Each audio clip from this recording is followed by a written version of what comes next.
Yep. One way of finding out. At what point do we get a full-time producer and then I could just show up too?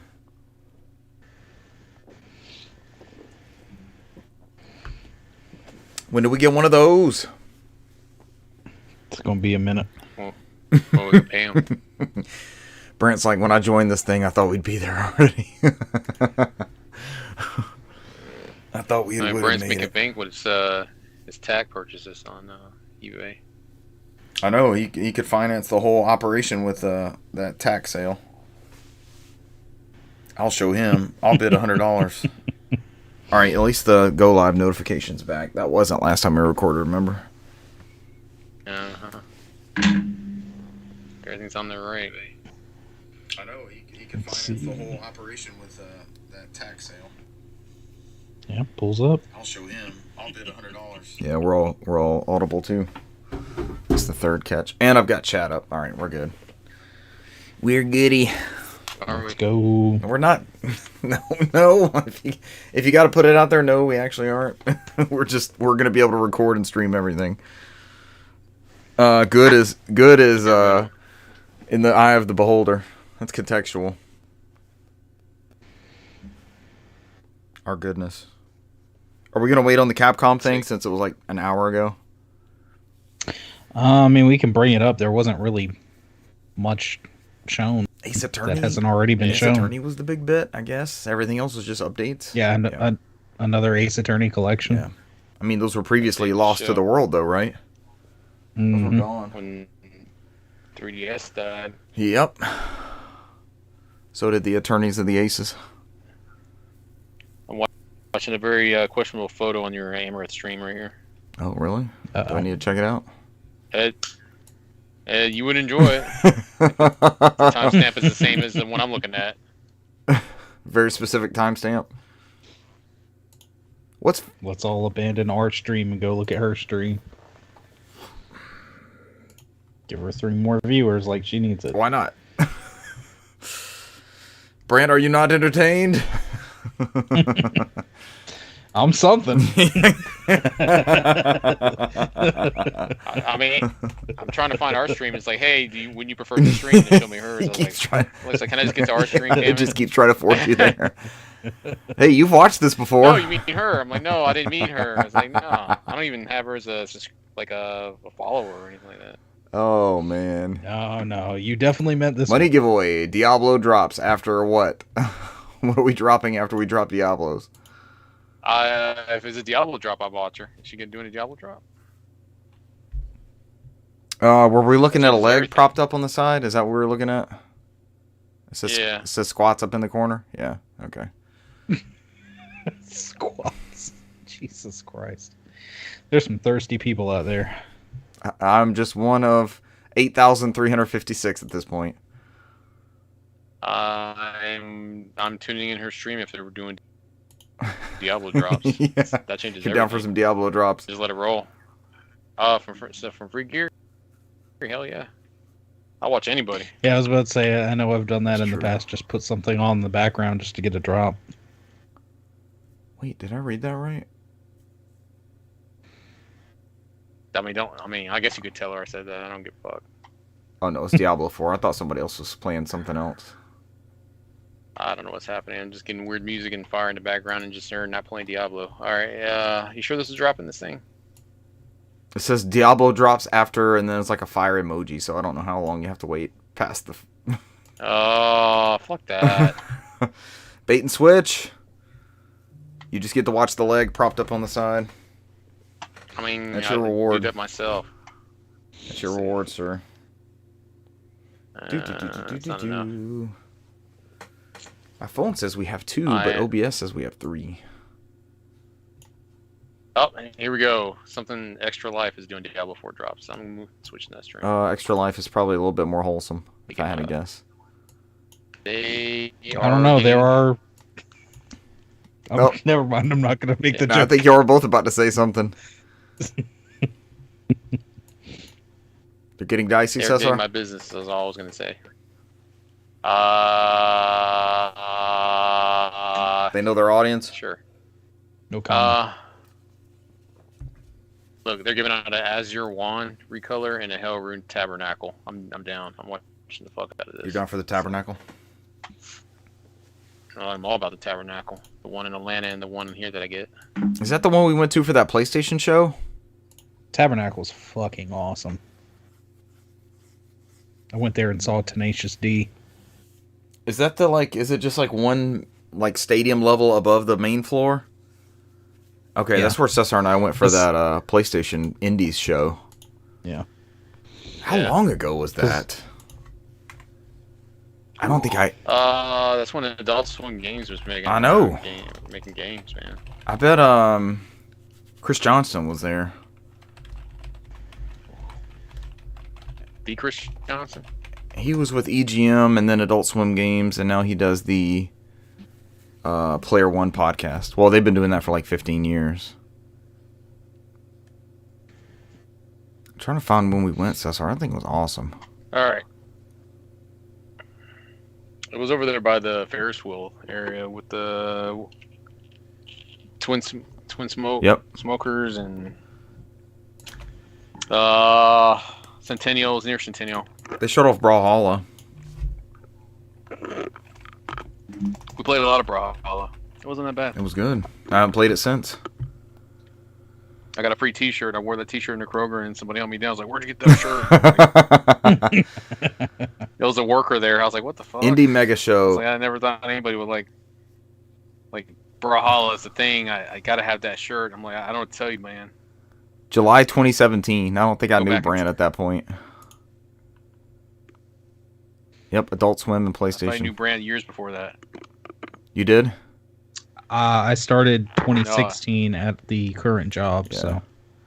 Brawlhalla, Crypt of the Necrodancer, Depth of Extinction, Dive Kick, Hanako, Honor and Blade. Was it Rain World? Was there too, Rain right? World, yeah. Home Improvisation, Print Snapped, Twin Cop, and Zap Blastum. Battle Chef Brigade, Desync Duck Game. We played a lot of Duck Game. Kingsway, Rain World, Rise and Shine, Small Radios, Big Televisions, and Wasted, a post-apocalyptic pub brawler. We paid $25 each? That seems right. 1 p.m. to 1 a.m. Holy shit. We weren't there that late, though. I think we were in and out of there in like 2 hours. I'm pretty sure we stopped at the Waffle House on the way. I know we went to Waffle House. Waffle House! It's right across the street. After we saw Thank You.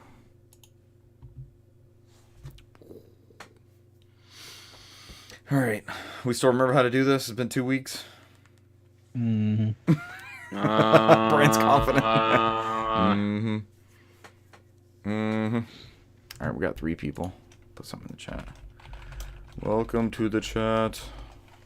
Yeah, I'm put on there. Fuck chat. Fuck chat. Fuck chat. Who's chat? Oh, shit. Chato. Oh god, here we go. Something just died. Something just died? On Diablo? Yeah, the extra life thing their stream just died for whatever reason. Oh, that's not Somebody's good. in the chat saying, "Hold the line." I just want my free. I just want my free stuff. Hold for the free stuff. They're like, "Hold the line. Don't leave yet. Hold the line." If we all go, they close it. They can't turn down all of us. All of us. Got them. I mean, I would watch Amaranth if I didn't have to worry about whatever the fuck's going on in that stream for the leg proppage. So. I'm just here for the drops. That's what I usually would put in there. It's like I'm just. Oh, she's willing to show you some drops. Some drops are available. There's another tier you have to unlock before you get to those drops. Where's Renee? Renee's not with us. Where the hell are you, Renee? Renee's always in the pre-show. He was in Ohio.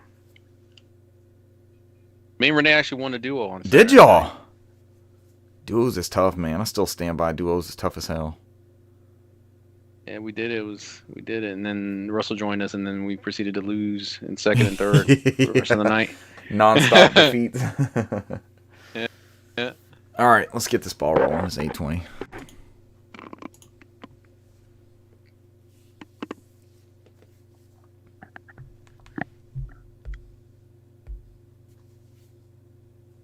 Ladies and gentlemen, welcome to episode 260 of the NOFODcast, the Southeast premier video game podcast.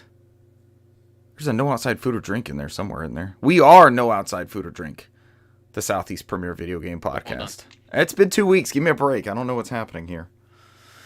And this is 260 episodes in. Brant is all of a sudden intrigued. We've been on hot tub stream discussion, so should I come? Our back minds later? are elsewhere. Cesar, go get your drops. Come back to us when you've had your drops. What if we had some drops? Leave the room and drops. What if we had some drops? Would that drive up viewership? What exclusive drops could we get? I'm still holding the line over here with these other. Are you still holding the line? It's like me and 4 other people. They hold the line. I'm about to give up. It's been 2 weeks. Thanks for bearing with us. There was some time taken off, so I think we all took advantage of the break. And news was, I think, kind of light until this week. So we've got a lot of shit for you this week, including going in debt for Apple headset? ? What could that be? What does that mean for the gaming space? Summer Games Fest, Xbox Games Showcase, and some more games coming to Nintendo Switch Online. This is most likely going to be an extremely news-heavy show. We will even see if we get to games played. I don't know. Brant played like a million games. Oh, God, Brant, why? I played so much. Do we want to make this a games played heavy show just for you and no news? No. I tried not to add a whole lot to the news, even though a whole lot has happened. Dude, that's 4 stories, but it might as well be 70 stories. I was about to say, those 2 showcases in there are huge. That's heavy lifting. Where's Renee? I feel like we can't get started without Renee, but we already are. Where's Renee? I wish I could tag him in the chat. At Renee. What's his tag, Cesar? Like Hell Reekin something, or is he not straight Reekin? It's not popping up either way. We have to continue. There's no way to be straight Reekin. That's how many people will put that in there. I don't know. He's not here. I don't know where to go without Renee in the background, prodding us onward. I would tell you. What Renee is interested in financing, besides this podcast, is Apple's new reality headset called Vision Pro, coming in at a cool $3,500. I had seen rumors. Sound like a Price is Right, like guessing. At a cool $3,500. Like, how much would you pay for this Apple Vision Pro? $499, $899. Yeah. $1 dollar, $1,001, and then you start looking at that motherfucker. There's $1,001. Like, you bitch. The guy won, and he was $2,500 under the cost of the actual item. Yeah. Actual retail price. I can afford ones. I got to win on the fucking Prices Right. Yeah. I had read rumors that it was going to be that high, and I was just like, no way. Maybe that's some kind of beta kit buy-in or something. There's no way this is a consumer item for this amount. I have vehicles that I have paid less than this for. 2 of them currently. Oh, man. All right, let's get to the meat of this. I don't know. I'm a spatial analyst. Maybe I can partake in Apple's first spatial computer, as they're calling it. Apple has finally revealed its long anticipated mixed reality headset Vision Pro. This comes from Tom Ivan at VideoGamesChronicle.com. Announced at its Worldwide Developers Conference on the previous Monday from this one. The headset will cost $34.99 when it launches in the United States in early 2024. Ladies and gentlemen, move that decimal place. That is not $34.99. That is, after all, $3,499.00. Billed as Apple's first spatial computer, Vision Pro will be released in more countries later next year. Vision Pro creates an infinite canvas for apps that scales beyond the boundaries of a traditional display and introduces a fully three-dimensional user interface controlled by the most natural and intuitive inputs possible, a user's eyes, hands, and voice, the company said. I do not want to read the rest of this news article. Cesar, I think you were watching the show live. You and Renee both were commenting on it in a thread with me at one point. What is it? What does it look like? Is it similar to what we've experienced with the home menus of the Quest and the PlayStation VR? It's like VR, AR, augmented reality mixture, and it just looks like similar to like the PlayStation VR big screen mode. The only thing that's different is that it's 100% eye tracking. So I don't even know if I can use it because I have to get custom lenses for it because you can't put your glasses in there. You can't. Oh. So nope. So it starts at $3,400, but I have to pay more money because I have to get something that could magnetically fit in there, so I can not use my glasses. Damn. It uses eye tracking for everything. So it may not be for everybody depending on your prescription. And it basically is eye tracking just to move around the screen and do everything you need to do. And it's a lot of the stuff that the PlayStation VR did, like the big screen mode where you can zoom in and watch it on like a big screen TV, watch shows and stuff like that. It's definitely geared towards developers, even though it was like a consumer, almost like a consumer-based event, even though technically it's a WWD. Because there's not It's not priced like a consumer price, right? It's not. They don't have much planned for it in the App Store, so the whole point was bringing them to the WWDC was to let developers look at it and try to get as much apps as they can have on there. There's no guarantee what's going to be on that device when it comes out. Yeah. So it's going to be a tough sell even at $3,499 because it's like you don't know. I mean, you don't know what's going to be on there. I mean, you may not have like a plethora of apps that work with it. So. Brent and I have Brent and I have a coworker that said he was investigating purchasing one for our company and in finding a way to rope some use into it. It's like, sure. So that's I think you mentioned the same thing. Like, nope, that's probably the only way I'm going to be able to take part in one of these things. That's how I was able to use a HoloLens and play Lucky Tales. So. Yeah, you've seen a HoloLens and used it. I've never even seen one outside of their stage demos. Yeah, this is the price of a HoloLens. I think they were priced the same, right? $34.99. Who ended up buying? Was that like a military thing that ended up getting a bunch of the HoloLens stuff? Didn't we do a story about that at one point? They bought a shit ton of them. Yeah. The military bought it. I think they bought whatever was left because I don't know how far they got in with development anymore. I think they kind of like put that on the back burner, kind of like the Kinect. Was that ever intended? Almost like this product seems to be. Was that ever intended to be a consumer product? HoloLens? They wanted to be, right, but they were going all in augmented reality versus VR. As soon as I said that, I was like, But see, this they were marketing the Scorpio as VR ready. Remember that the 1X? Yeah. They were saying this is VR ready out of the box, and then that was like crickets after that. It's just a cost, man. It's just a cost. And the amount of games out there is not many. Yeah, that's not quite a consumer level thing.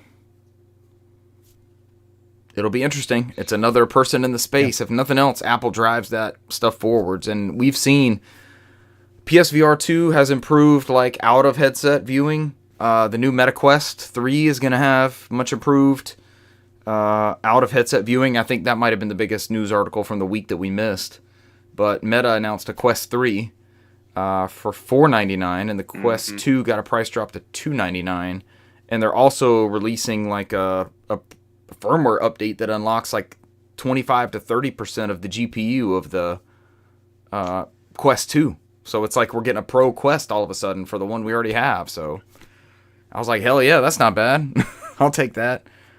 I was hoping in that Capcom thing, on a side note, I was hoping in that Capcom thing today we would see the Resident Evils come to other VR devices, but maybe Sony helped develop those 7 and 8 VR versions. Yeah. Is my assumption at this point. Yeah, they probably pay for them. Oh God, what did Cesar send us? Okay, yes, that's fine. That's absolutely fine. Brant, your head's in there too. Don't worry. The only other. No, Brant didn't get it. Was you? Oh. The only other thing of note from Apple's presentation was the fact that Kojima showed up. He was. He started off the presentation. And basically just said that he's committed to, bringing the Kojima production games to Apple platforms. That includes Death Stranding. They're working on that right now. And he said future games, even though I think the only games that are confirmed are Death Stranding 2. They're working on, that cloud-based game that they've doing Microsoft, whatever with Microsoft. Yeah. Crackdown 3? No. We use cloud computing for the buildings. I mean, technically, they had that other game that leaked the horror. The what? The horror game. Uh-oh. The whore. I was like, wait, what? Yeah, her was the whore. That was pretty good. I thought you saw the text I sent y'all about. Brand got the better picture on that one, Richard. You should feel jealous.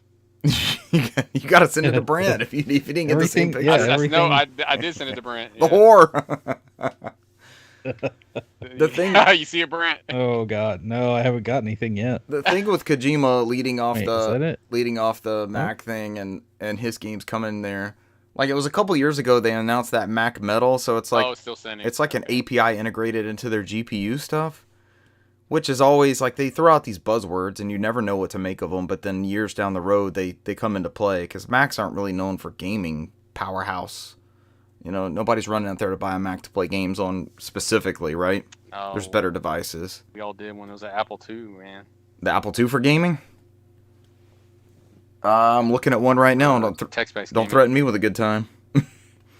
And some floppy disks. Oh, is that for that story? Yeah, and then we have to get into Summer Games Holy Fest. Shit. This one's in order at least. You found another good one. Yes, well, God bless this Mirror Station site. They did the other one chronologically, right? Yes, they did. When we have our moderators running our blogs and such, they'll be they did it equivalent to the Mirror Station. What were you saying, Cesar? They had one job and they did it. They did chronologically. What do we want to start with? A game we saw more of today. Yeah, we'll just go straight down the list. They started with a brand new Prince of Persia game, not Sands of Time, but a brand new kind of, I guess this is, and they even say in the article, 2.5D. So Prince of Klonoa or Mischief Makers, Yoshi Story, or another game that we'll see later on in this presentation, or that we did see in the presentation. We did. This is Prince of Persia: The Lost Crown. And like you said, there was a Ubisoft event. They kind of just went in depth on a bunch of the same announcements. There was also a Avatar game that was announced. The game looked good. The game looks so good. That's this year. Other than that, I don't. I think they went in depth in a bunch of stuff. They kind of showed off Assassin's Creed. What was it, Jade, and also the VR game that's coming to Oculus. And a deep dive on the story of Mirage. And that new Assassin's Creed looks good. Assassin's Creed Mirage looks excellent. But yeah, they did go in depth on a lot of stuff, including this Prince of Persia game. They showed the animated opening to it. Yeah, it looks good. It looks really, really good. Okay, so I'm only guessing. I saw Jordan Mechner address this, the creator of the franchise Prince of Persia. I'm only guessing that people are outraged as to the appearance of this current prince, or whatever the prince looks like in this game. I don't know. He looks awesome. I don't know. He had to address it and say, I've attached screenshots showing what the prince actually looks like over the course of this franchise. And it was every single Prince of Persia, which is completely different from the one before it. So he is helping back up the fact that the prince can be anybody and anything. I don't know. I haven't seen any discourse about it. I'm just assuming he had to head it off and publish that. Because it's true. They're all totally different. Yeah. The game will release January 18th, 2024. And I heard today that the people that are kind of behind this are the same people that did like Rain Man Legends. So and it's a Metroidvania. Metroidvania style. Yeah. It's that branch of Ubisoft, so this game looked good. It's probably going to be really look good. So. And they're targeting 60 frames per second on every version, including the Switch. Which I'm like, are you talking about this Switch? But this may be. Remember the Ubi Arts engine that was like the Rayman games and this War of Mine and what was the other one? It's like an RPG game. Child of Light. They all use that Ubi Art engine. Yeah. And I was thinking, man, that thing could be used for so much stuff. But I guess not enough people bought those Rayman Legends games. I bought it on everything I could buy it on. I think y'all did too. Yeah. Yeah. Yeah, even the Vita ones. Vita ones and Wii U ones. And I think they came out for PS3 and 360. Next up, we got an extended look at Mortal Kombat 1. They brought on, this is the Keeleys, of course, so this is all a recap of Jeff Keighley's Summer Game Fest. They brought on Ed Boon. They showed off all the characters. They showed off a bunch of gameplay with the two players swapping in and out. Reminded me of Marvel vs. Capcom. Cameo fighting. Cameo fighters, that's what it was. Mm-hmm. The way they would pop it. I just got it. Oh, did you send the same one and it's all just coming to us? Cesar, we can't. Yeah, how can we title it? Forever, I guess Brant did get the better one. Brant, the individual's flopping backwards. Why does that person look like a freaking blow up, like a human blow up doll, like an actual just? Give the fans what they want.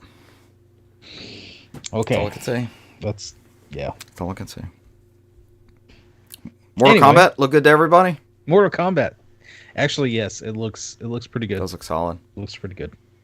And the one notes that it's apparently at the end of the last one, the universe was thrown asunder. So this is a reboot of sorts with kind of new backstory. So throw out, you don't have the legacy stories and I call the refreshing thing to me about the new Assassin's Creed and Final Fantasy 16 is I don't have the weight of 20 years of this lore and backstory that I have to consume to get to this point. So I'm sure there's stuff for the fans, they'll know these characters and stuff, but you won't have to have played and experienced those stories to jump into this one is how they're really pitching it. And I bet, based off the success of Street Fighter, between now and when that Mortal Kombat game comes out, I bet they lean a lot into the user-friendly. I haven't played it yet, this new Street Fighter, but I know they've got a very accessible mode where you don't have to pull off precision moves and things like that. I bet they do something on that end of accessibility for fighting games. Speaking of Street Fighter 6, there's a crossover with Exo Primal, which we got a lot of information about today. Which, did that look to y'all like Phantasy Star Online? The more I see of it, it's like PSO. It did at some point. You see that, Cesar? I look at it and I'm like, all right, you're building this robot skeleton thing. You're going into these robotic areas. You're fighting these computer program things. This is PSO. How's this not PSO? It's like a new style one. PSO with dinosaurs. With dinosaurs. PSO with dinosaurs. I was more intrigued after that thing today than I ever have been before. I was like, wait a minute. I was cool with it until it's we pay all the money for this game and then we got to still get battle passes and man. It's not free to play? No, $60 it's free to play to get Game Pass. No, I thought it was free to play. The whole thing looked free to play to me. No. Oh, God. Or at least free to start, $60. Oh boy. And then you have to buy battle passes. So what everybody was shitting on it in the chat, they're like, "Yeah, we got to buy battle passes." There's always a downside to everything, right? Next up, they had Nick Cage come out, talk a little bit about his appearance in Dead by Daylight. He's going to be a playable character or survivor in Dead by Daylight. He was okay on that stage. He was not bad. Yeah, he was pretty good. But he was eating the weird part to me was having him. He's older than I haven't seen any of his more recent stuff. He's older looking than in my mind's eye remember. And so the version of him that's in Dead by Daylight is the Rock version, right? He's behind him 1996 versus the 2023 one is right in front of him talking about it. And I'm looking at him that's the one we all remember. That's not the one that you are talking to us right now. It's not quite the same. But whoever Dead by Daylight, I was messaging Russell at this point. Dead by Daylight kind of looks like a PS2 game, and I'm not sure why. Just the aesthetic, I guess, that they went with. Mm-hmm. I've seen so many streamers play Dead by Daylight. I know it's popular. I'm kind of tired of it by now. I know it's popular. I'm absolutely not knocking it, but it looked rough. I was like, this is a current gen? This is something we're playing now? I don't know, man. Like I said, I've seen so much of that game. I'm over it. My personal opinion. I'm in the same boat. And watch, if we tried it, that would be on our new jam. We'd be like, everybody download Dead by Daylight. We got to play it. We got a sneak preview. Go ahead. I think I got it on Steam at some point. I think we got it on PlayStation. We got it for free somewhere. Yeah, we did. Yeah, we got it for free somewhere. We all have a copy, as long as you redeemed it somewhere. Let's stream it. Either that or we got the Friday the 13th game that's going to be delisted next year. So. I think that was also a PlayStation 1 also. Yeah. I'm curious. And the Predator game. Yeah. But The Witcher season 3. Tell me about The Witcher. June 21st of this year. We got an extended trailer of that season. It looks good. If you like Witcher stuff, it looks amazing. Those first 2 seasons are very, very good. They're witchery. What's that? They're witchery. They're witchery. It's Witcher time, officially. It's almost Witcher time. We're 2 weeks. No, we're 1 week away from Witcher time. When this season comes out, I mean, if he leaves that if he leaves that show and says that, I would buy every Blu-ray of that show. Hey Cesar, it's Witcher time. He's like, yeah, if he says that like this is my last season, fuck it. Oh my god, it's a fucking Witcher time clip. I couldn't even breathe playing that tennis game. It's Witcher time. The special. Do I use the special? Yeah. It's Witcher time. And then they hit it back. Like it should have. The special, the Witcher special, should have like wiped them out. They hit it. They returned it. Did not work, man. The Witcher special. So officially, I will be testing Netflix's new what do they call them? Co-profiles when this comes out next week. Oh gosh, I'll be testing that to see if get away with that. So if not, I may have to figure out alternate methods to watch The Witcher season 3. Yeah, they want you to pay that $8 a month, which is the price of the regular one, right? Mm-hmm. Yeah, I guess it's. I don't know. You know what we do? You know what? This is what we'll do, man. Just everybody has Netflix. We'll tag team and we'll just Justin.tv it and you can stream there. Just stream it and keep it live. Yeah, live Witcher. We'll just. You just see me get up and down, walking in front of the camera when I gotta use the bathroom or stuff like that. Witcher channel 24/7. No, this isn't really the Witcher. This is the Bitcher. Theirs goes do do do do do do do. Ours goes do do do do do do do. It's different. It's not the same thing. I'll get the little screen mustache and just put it on my screen. That way, every time it shows him up there, it has a mustache. Or the bug eyes. The filter with the crazy eyes on everything. Even the horses have like the crazy eyes. The one that does like. Yeah. The stun back face. Yeah. Man, that's season 3 of The Witcher, man. Everybody was shocked. Every scene, they were shocked. Whoever's the executive producer over there, they're changing things for the better. It was way more entertaining than ever. Richard's at work, man. You see Richard's at work, like, man, you see that new season of The Witcher, man? That shit's hard to follow, man. Everybody's facial expression is weird this season. I couldn't read anybody's facial expressions. They all had the same look. I couldn't tell when they're mad or angry or happy. I don't know what the fuck's happening. That's kind of The Witcher. It's accurate. Just him, just Geralt. Next up was Path of Exile DOS.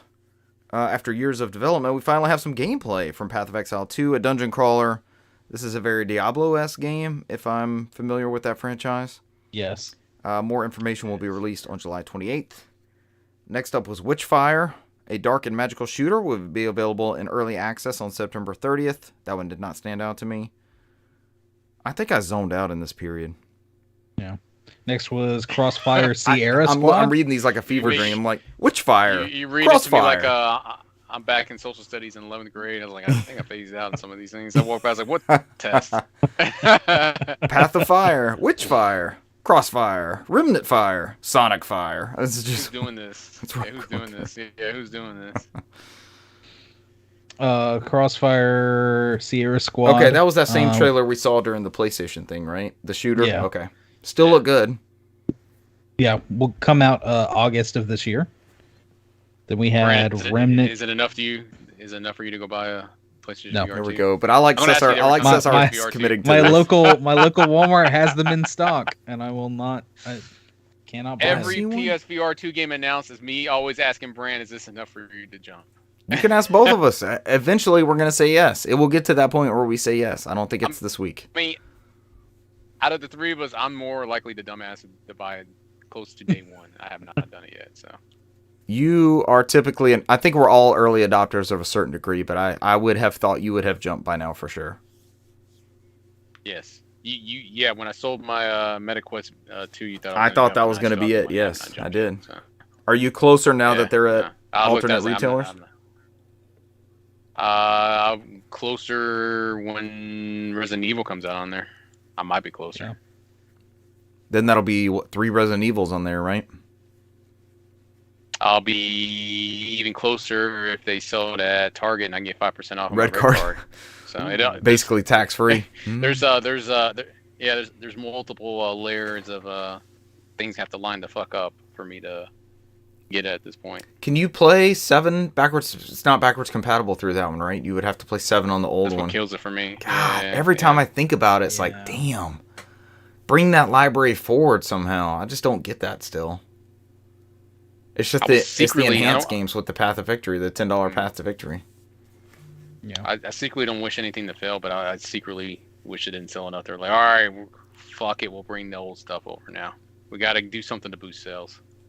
Yeah. Yes, but like the it's selling better than the first one, but yes, like the Xbox One, we got to do backwards compatibility. We got to do, where they were scrambling, like we got to add these things, we got to take the Kinect out, that sort of stuff. I'm with Cesar on that Nintendo 3DS old school. Yeah. Nintendo 3DS old school. Remember? We'll give you the ambassador certificate.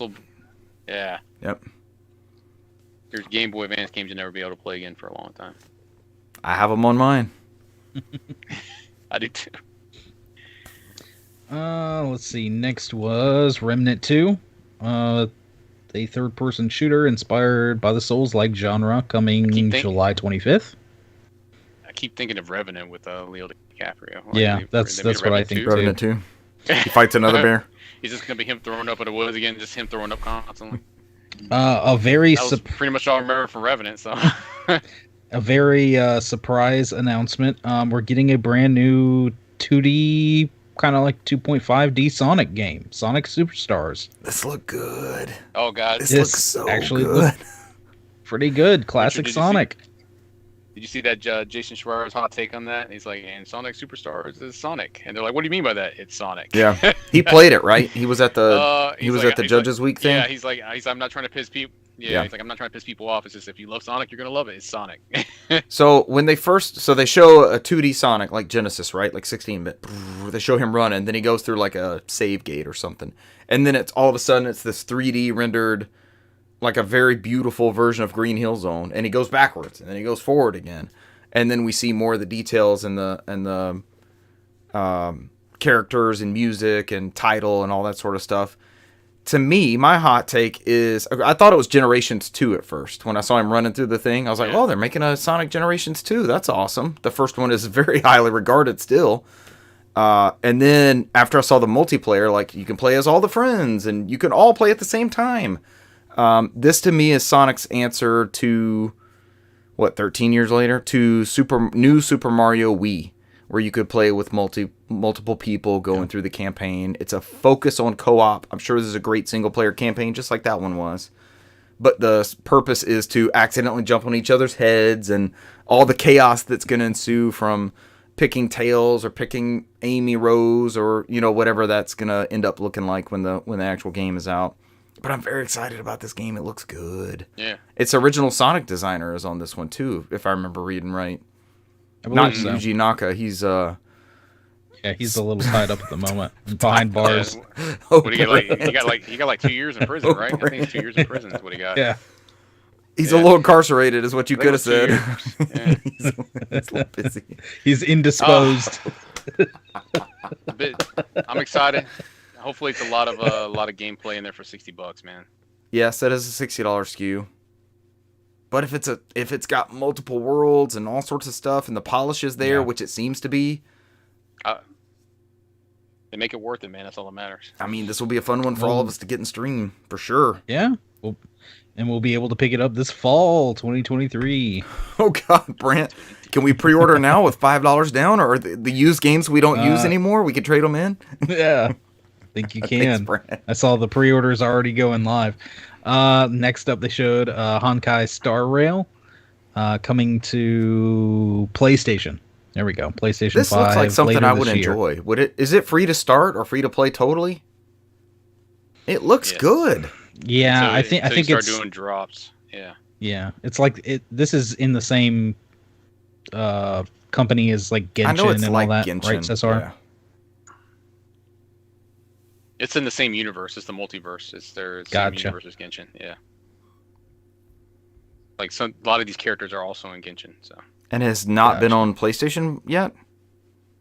What's it been on? It just came out on PC like 2 months ago. Just PC. Mm-hmm. That is big news then.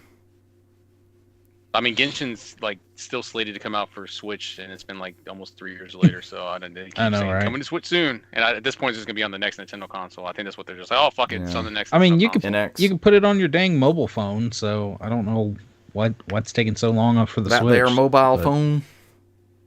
Mm-hmm. I mean, because Genshin was the one where remember they came to Microsoft, and then Microsoft was like, "Yeah, we don't want you," and then they went to Sony after that. So. Whatever deal they got with Sony right now. Next up was Lies of P, which showed a full gameplay trailer. This is the Pinocchio Souls. And it also has a demo. I downloaded the demo and have yet to play it. I have not downloaded the demo. I've downloaded some other demos. Richard, but foreshadowing.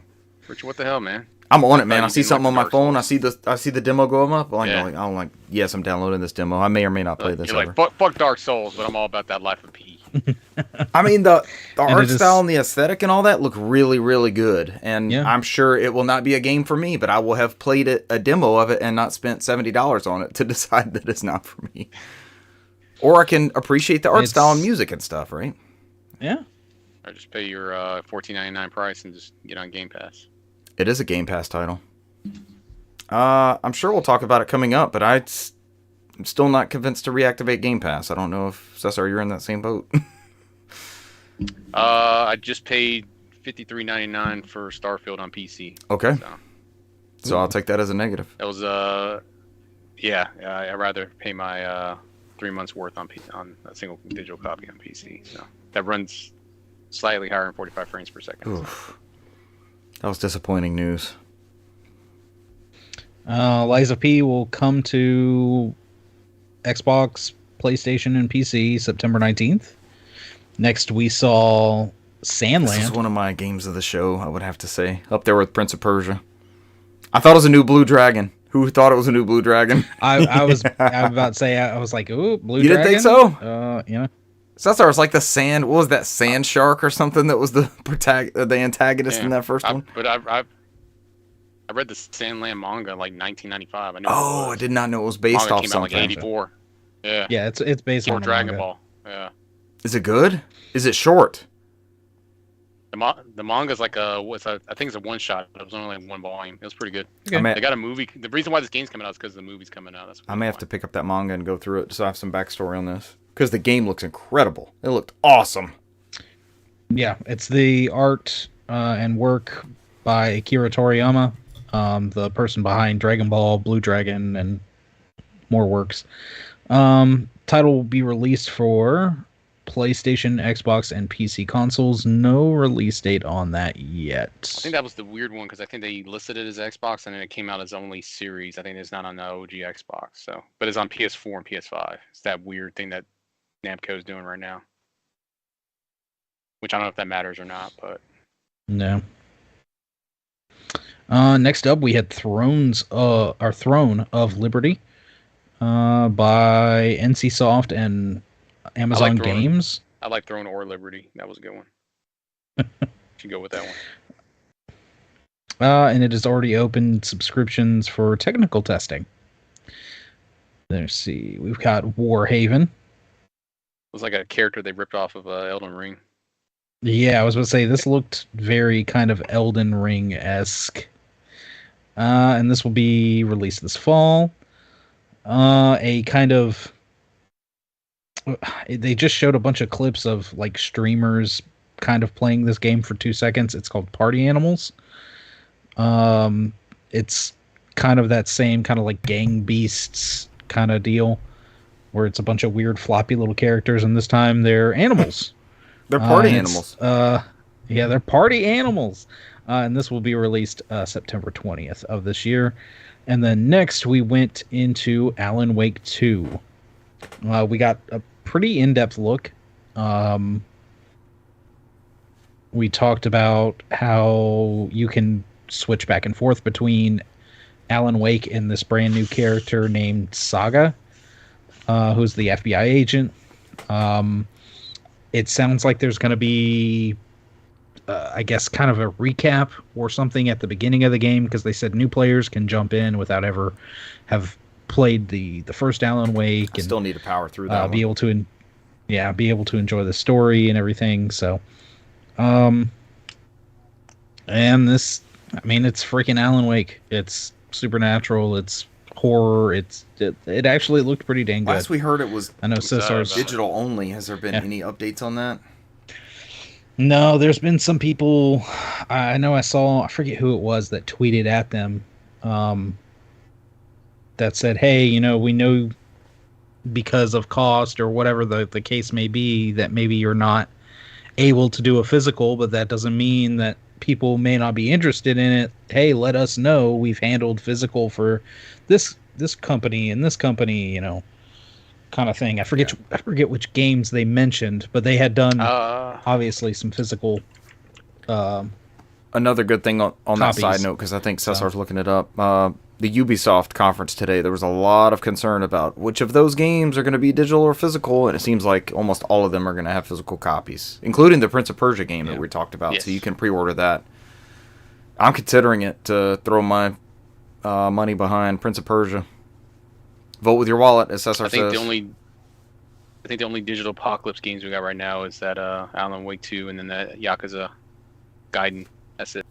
Well, Yakuza Gaiden's only digital in America. It's getting a European SKU, right? Japan's got physical copies. I got my Japanese one pre-ordered, so you're covered. Yeah, I got a good feeling that Alan Wake's going to pop up in the Asian markets as well for physical. That'll be good, because the internet's not so great in some of those countries over there. So. Oh yeah. Next up, we have Warhammer Space Marines. It's coming this winter. Space Marine DOS. I never played the first one, but this was like a sleeper hit on PS3 and 360. Yeah. So I feel like this is one of those old Best Buy Gamer Club Unlocked that we got for like $5 or $10 with a coupon. I'm pretty sure I looked at it the other day. I'm looking at it right now, actually. Yeah, because I think it's THQ. I think I have it for both. Brant, do you remember that old Gamer Club Unlocked program? Like old one? When the magazine, they had the magazine. Yeah. They would send out these coupons, and it would make the games like $5 or $10 or free sometimes. Like I bought this. It was like Deadliest Warrior, A&E presents Deadliest Warrior or something like that. And the thing was free. You just took the coupon in there and got the game. That was it. Don't bring up Gamers Club Unlocked, man. I missed my 20% discount. You and me both. That was where it was at. I bought too many games because of that bullshit. Oh, this next game was good. This was a Banner Saga people. Yes, Your Grace is the name of the game. It's the medieval kind of 2D. Wait, was it? Was that the Banner Saga people? Maybe not. I'm thinking of something else. Wait, no, that's not the Banner Saga. The art style was similar. This was like a king simulator. Like you decided if somebody was right or wrong, or lived or died, or you plotted the course of the narrative through that video. Now next, arriving in 2024, we have John Carpenter's Toxic Commando. Not The Thing, Toxic I thought it was going to be a Thing reboot or port or something. Yeah. This was very Horde-esque, right? Like you're running from multiple zombies.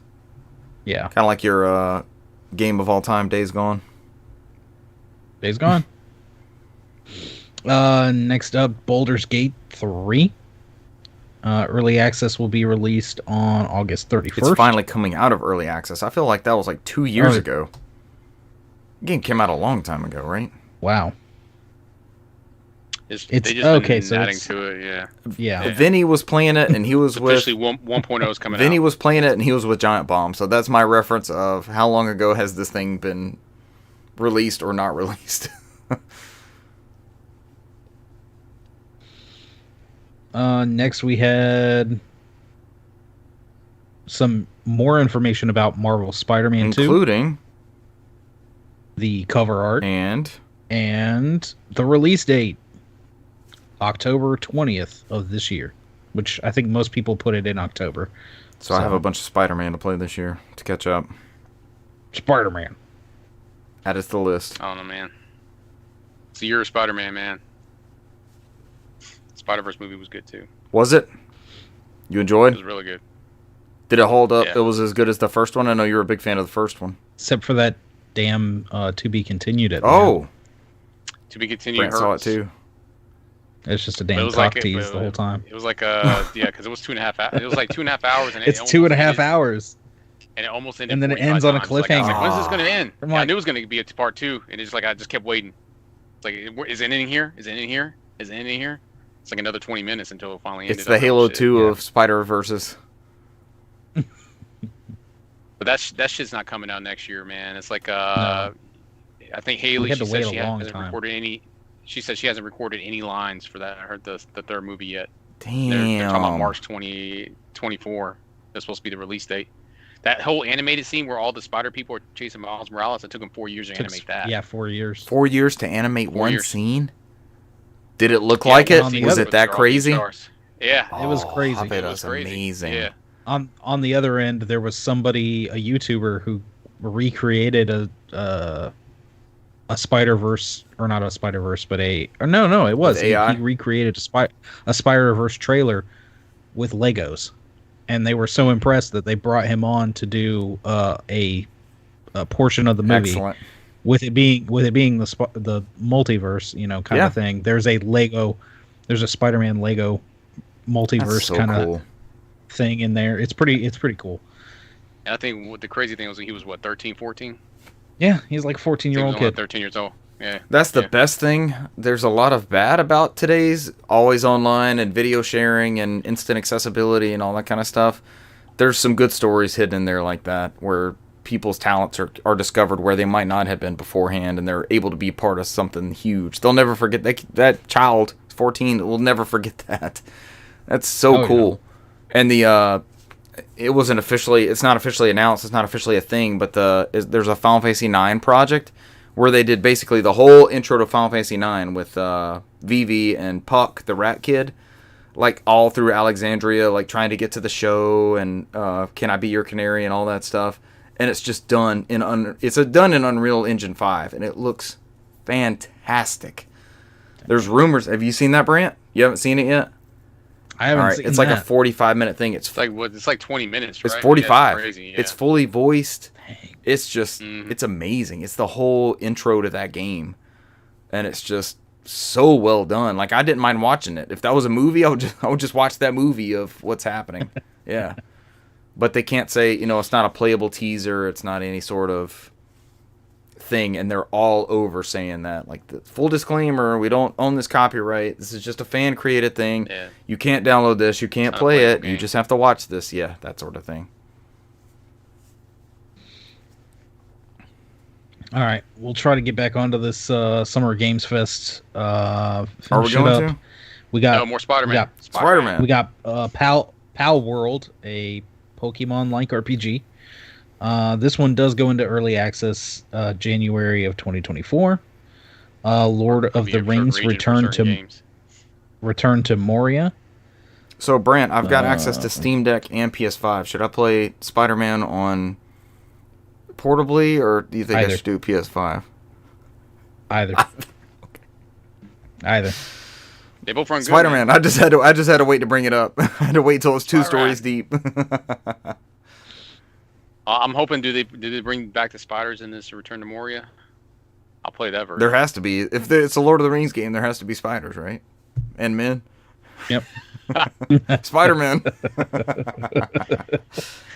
This looked good, but it's so I was watching this with friend of the show Russell, who's a Lord of the Rings fanatic, and he was like, I don't know, it's like base building and resource acquisition, and he wasn't 100% sold on this. He should be yeah. He should be not 100% sold after Golem, so may not be the same developer, but where's that coming from? Oh my gosh, Golem. Oh, it's my phone. I turned my volume up somehow. I was hearing us. I was like, well, how am I hearing us? Oh. It was weird. Sorry. Oh no. I was entering the NOFODcast versus. Next up was everybody's favorite genre, mobile games. Yay! Final Fantasy VII Ever Crisis. Pre-register is already available. Closed beta for Android will be performed June 8th through 28th. Is this not the thing they already killed? What is this? No, that was the first. Was it First Soldier? or First something soldier. This one's like that was the battle royale. When they first started showing this, I was like, man, this looks great. And then they switched to like a chibi art style, and then they switched to like a 2D art style, and it was just it was a creative mess when I was looking at it. I didn't know what I was looking at. I was not impressed with this. Are you guys? No. I don't play mobile games like that, so I'm not the right person to ask. It went from looking AAA to looking purposefully retro to looking what people think retro should look like to mobile game. Originally, when they first showed it off, I thought it was a Final Fantasy VII version of... What did they call that Final Fantasy 15 when they made the chibi one? Was it like Pocket Edition or like Pocket HD Edition, something like that? You know what I'm talking about? Edition. When they first showed it, it was Barrett shooting at Red 13 to get him out of that thing. And I was like, I remember that scene. And then I was looking at Final Fantasy VII Remake graphics, and I was thinking, what the hell is this? It just bounced all over the place. Let's see. But next up, we had Banshee's Ghosts of New Eden. It's a supernatural-looking action title. Will be available later this year. We had Like a Dragon Gaiden, The Man Who Erased His Name. And then let's see. Under the Waves. Under the Waves looked good. That looked excellent. And that is coming August 29th. We got a new look at the new season of Call of Duty Modern Warfare 2, Season 4, which will bring a brand new map. Game of the year. Was it two more days? Give us new maps for the game of the year. We'll be playing this before next week. An abandoned zoo. You think there's animals in the zoo? Let's hope an abandoned zoo, a castle, and even a football stadium. But we were in a football stadium on one of those maps. I'm about to say, there's one of the maps. There's already a football stadium. I've died in there before. Well, that was a football stadium. Maybe this is like a good old American football. America. Dallas Cowboys. America's team. Let's see. We had Fae Farm. America's football. This is a. Oh my god. America's Fae Farm. Fae Farm. America's farming. America's Day. This is a farming sim coming to PC, Nintendo Switch, September 8th. We got another look at Marvel Snap. Brent, you were playing a bunch of this, weren't you? No, not Marvel Snap. You weren't playing Marvel Snap? Mm-mm. I thought somebody dove deep into this one. It wasn't one of y'all. Not any of us. But that is the mobile card game kind of. I know a Marvel Snap player who's not on this podcast. It's kind of scary. You sure you're not waking up in the middle of the night like, oh, I was playing Marvel Snap? Yes, it was me. Send me gems. So how this. Did you know? It's like, how did you know? They had another trailer for Twisted Metal, which was awful. I'm still gonna watch it, I guess, but there's. I have a subscription to Peacock because of a sport thing I watch on Peacock. So there's this problem with a lot of modern cinema that like things. It has to be action, and it has to be funny, and it has to do this, and it has to be self-referential. They're trying so hard to do so much, and it comes off very forced. So you had Will Arnett voicing really Sweet Tooth, confronting Anthony Mackie's character in a casino or a arcade. Yeah. And they spent the entirety of the conflict, which was like 3 minutes long, discussing Cisco's Thong Song and the accompanying record that was included on. And it was so off. Just, it did not hit. Did I tell you I ran into Anthony Mackie like 2 weeks ago? I walked right past him. There's this crowd of people. I was at the Braves game. There's this crowd of people, and they're talking to this guy, and I glanced at him like, I recognized that person's face. And we kept walking, and the lady I was with says, that was Anthony Mackie. Do you know who that is? And I was like, well, the name sounds familiar. And because I'm not caught up on, like, I think he's the new Captain America, potentially. But I knew him as the Falcon. Like, I saw the one where he was the Falcon. But I was as close to him as I am to the Logitech camera right here on this. I walked right past him. He's not very big. He's a small dude. He's not very big. And he was wearing a Braves hat. I don't know if he's here for filming or if he's Atlanta-based, but I walked right past him. We'll see. We'll see how. I mean, it looks like they're going for the campy look, so it depends how campy it is. So, and we also saw, because Anthony Mackie's character is like, can we get back to the car? I'm used to only fighting in a car, which is what Twisted Metal is. So, are they just kind of pointing? Are they making fun of the fact that they're outside of the cars during this little bit? Was this not the best bit to show? You had Will Arnett introduce the scene. So you had to come out and basically the announcement was that he's Sweet Tooth, right?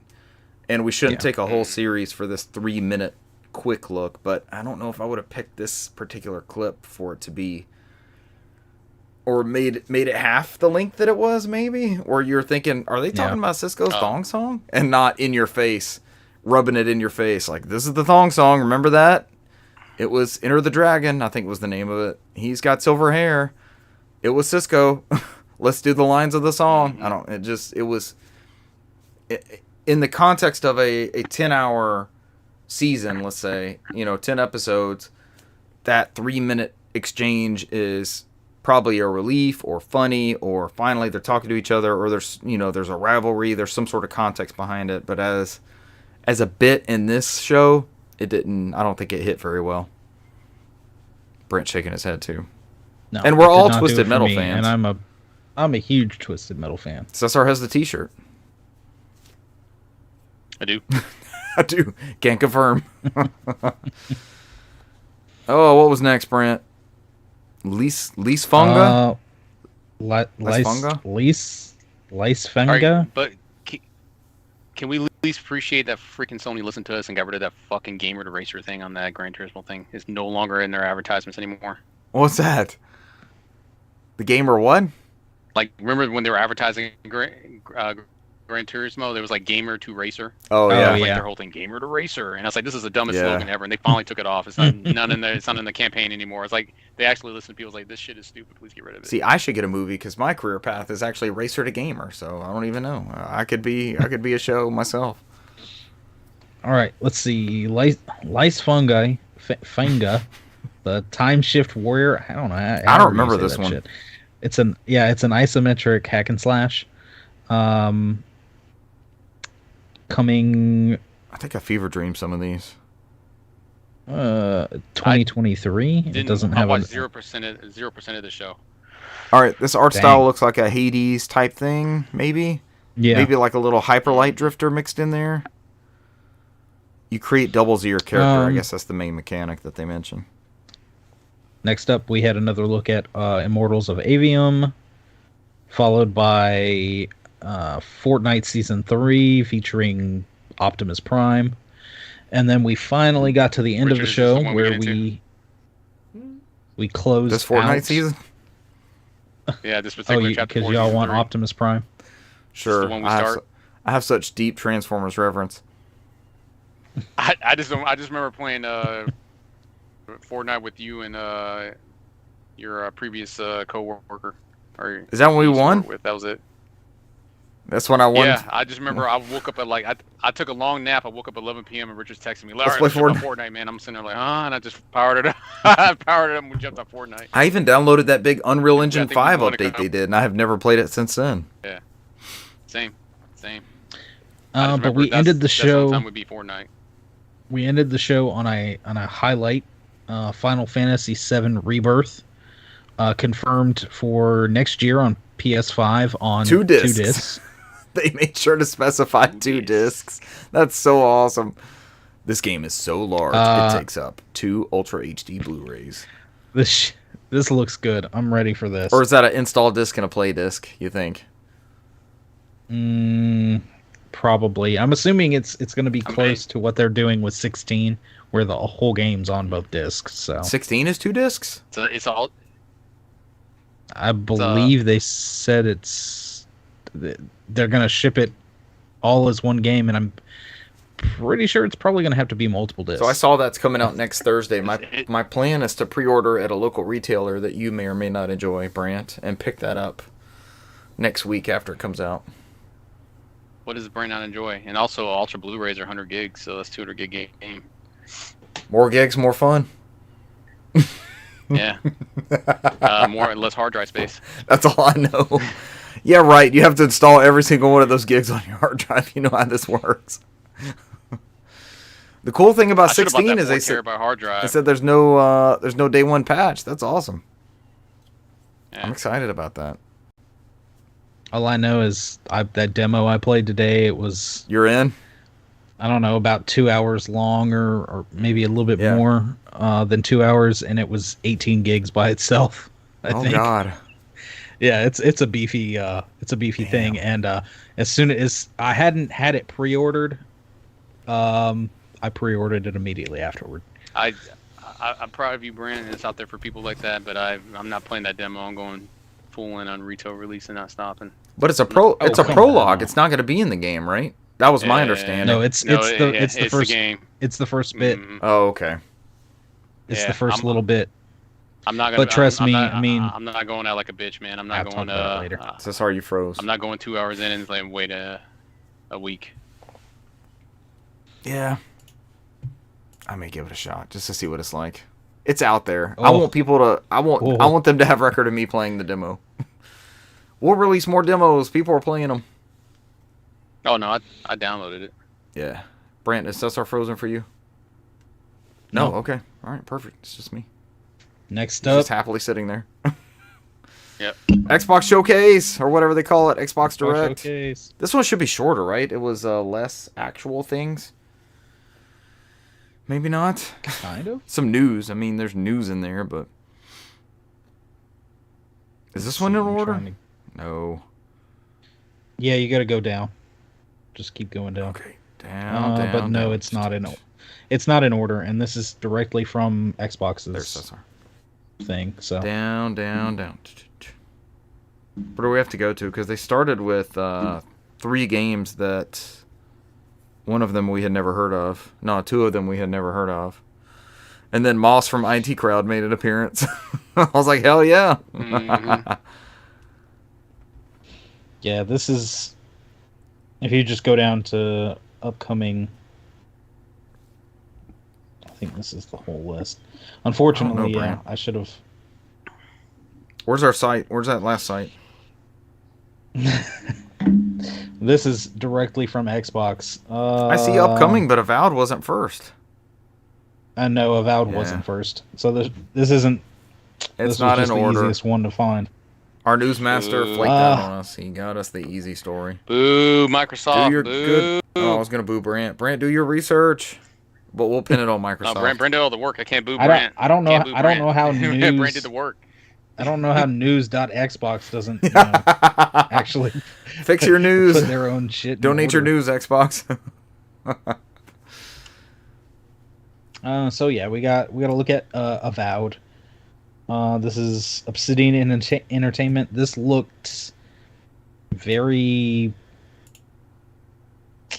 Trying to remember. Very I want to say this looked very. Yeah, this was the Elder Scrolls looking one. I know there've been trailers in the past of Avowed, and this is it's changed quite a bit. It looks like an Obsidian game.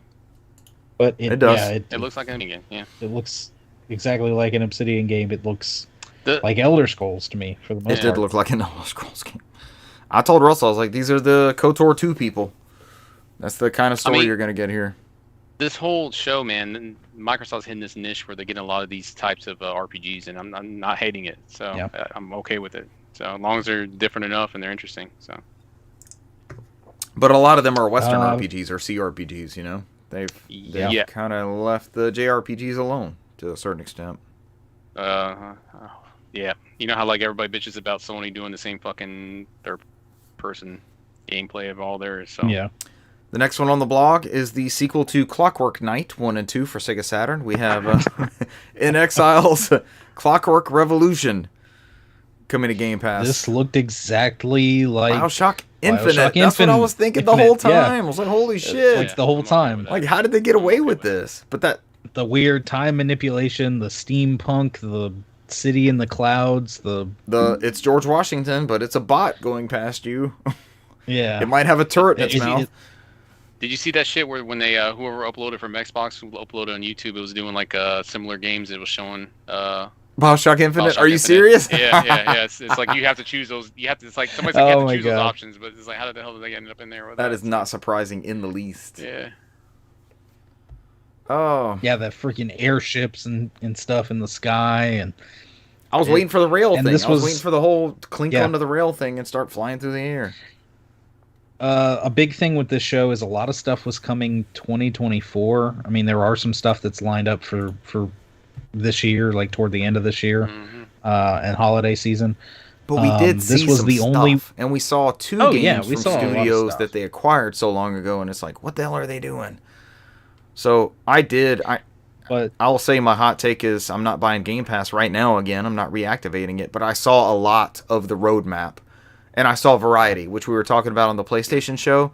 I saw variety, and I saw stuff for the future. So if you have that platform, and that's your only platform, you have definite stuff to look forward to.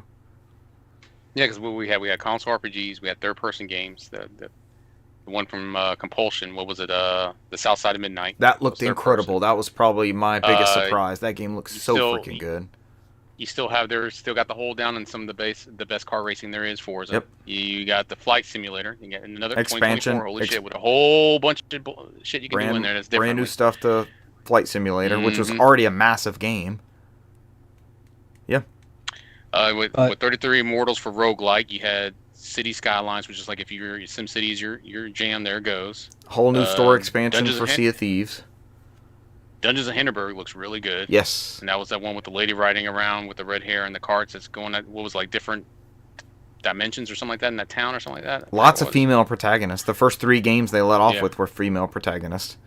Including the Star Wars game that got a big expose today by the Division what's funny people. Was like you know that Jusant one. I was watching the Jeff Gertzman his take on the stream on there, and I was laughing because he was talking about Jusant. He's like, yes, let's make a video game on the worst thing I hate about video games, climbing. All you're doing is pressing up. It's like procedural climbing. Up and sometimes left. He said, you know what? He said, maybe it might be different. Maybe they make climbing fun, but he's like, yeah, let's just take that thing that people just use as filler. Up and left, up and left. Friend of the show, Russell and I were watching that together, and he was like, I guess they finally have their Uncharted, but you decide where the golden blinky things are to climb on. I thought it was just the brand new Strand type game. Strand. Oh, from that super deep Strand genre of titles. I would only hope this is like a bad version of Shadow of the Colossus with the climbing aspect, where I just have struggle every time I try to climb up something because I don't know if I'm gripping it right the whole time. You're grabbing the hair, and the thing is like tossing you, and your hands flailing around, and your meter's diminishing. All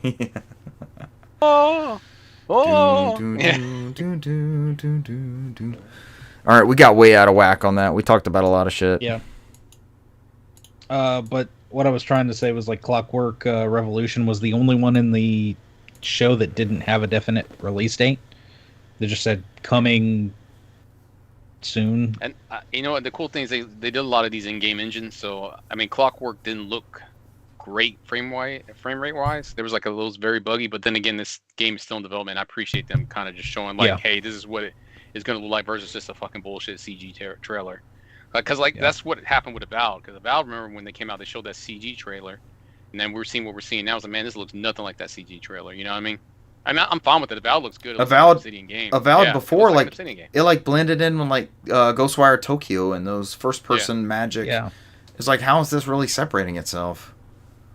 So, I mean, I don't know, man. Like this in-game stuff they did on here, I think that most everything was in-game, which I thought was cool. You did see some of these games were rough, but like Brant said, some of these are coming like 2024. I like seeing that. I like seeing that. Show me the creative process. We're not. I know that the internet's probably the loudest. Those forums are the loudest parts of that, and that's what they avoid. Oh, God, yeah. But that's what I want to see. Show me this creative process. Show me the wireframes. I want to know how this started. That's the fun stuff to me. That's the behind the scenes. The Brent wants Croc. He wants Croc inside his Clockwork Revolution. Croc he wants work to be able to night. put Croc in there. That works too. Yeah. We got a new look at the Fable reboot with Moss from It was IT a CG Crowd. trailer, but did you see? Hey, as that trailer was going, did you think he was going to attack the lady the whole rest of the trailer, like try to capture her and stuff? That was so shocking. I'm like, damn, why is Moss trying to kill this lady? Oh, when you're talking about just doing vegetables and gardening, like, that's want to be my thing. That's what we need to be working on. And at the very end, she's like eating a vegetable on his glasses. His glasses are like messed up. Like, what happened here? But it was that same British humor. Fable's the turn 10, right? It's the Forza people doing that? Playground games. Forza Horizon, yeah. They even pointed out, like, oh, look at this. It's got that same British style of humor. Ha, ha, ha. Time will tell. I'll play it. It looks good. Yeah, I'll play it. Yeah. We got a look at the Cadillac Racing V Series and Chevrolet E-Ray. Two of my favorite cars. Or the Corvette E-Ray that are coming to Forza Motorsport. Richard, you're right. Would I pay $40,000 for a vehicle, or would I pay $70 to race in it? Yeah. The real question is, would you rather have Chevrolet Corvette E-Ray or Metal Gear Ray? Choose your Ray to race in. Can I use a wheel on both of them? Flight stick for Metal Gear Ray. So I need a Thotis one or whatever, the HOTAS? Yes, the HOTAS one. You'll also need your HOTAS for...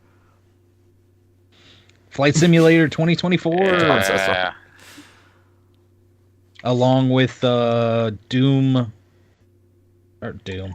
Are we playing Doom with the flight stick? Sure, let's go. Oh, no, but yeah. It is a Dune crossover with Flight Simulator as well. Yeah. You can...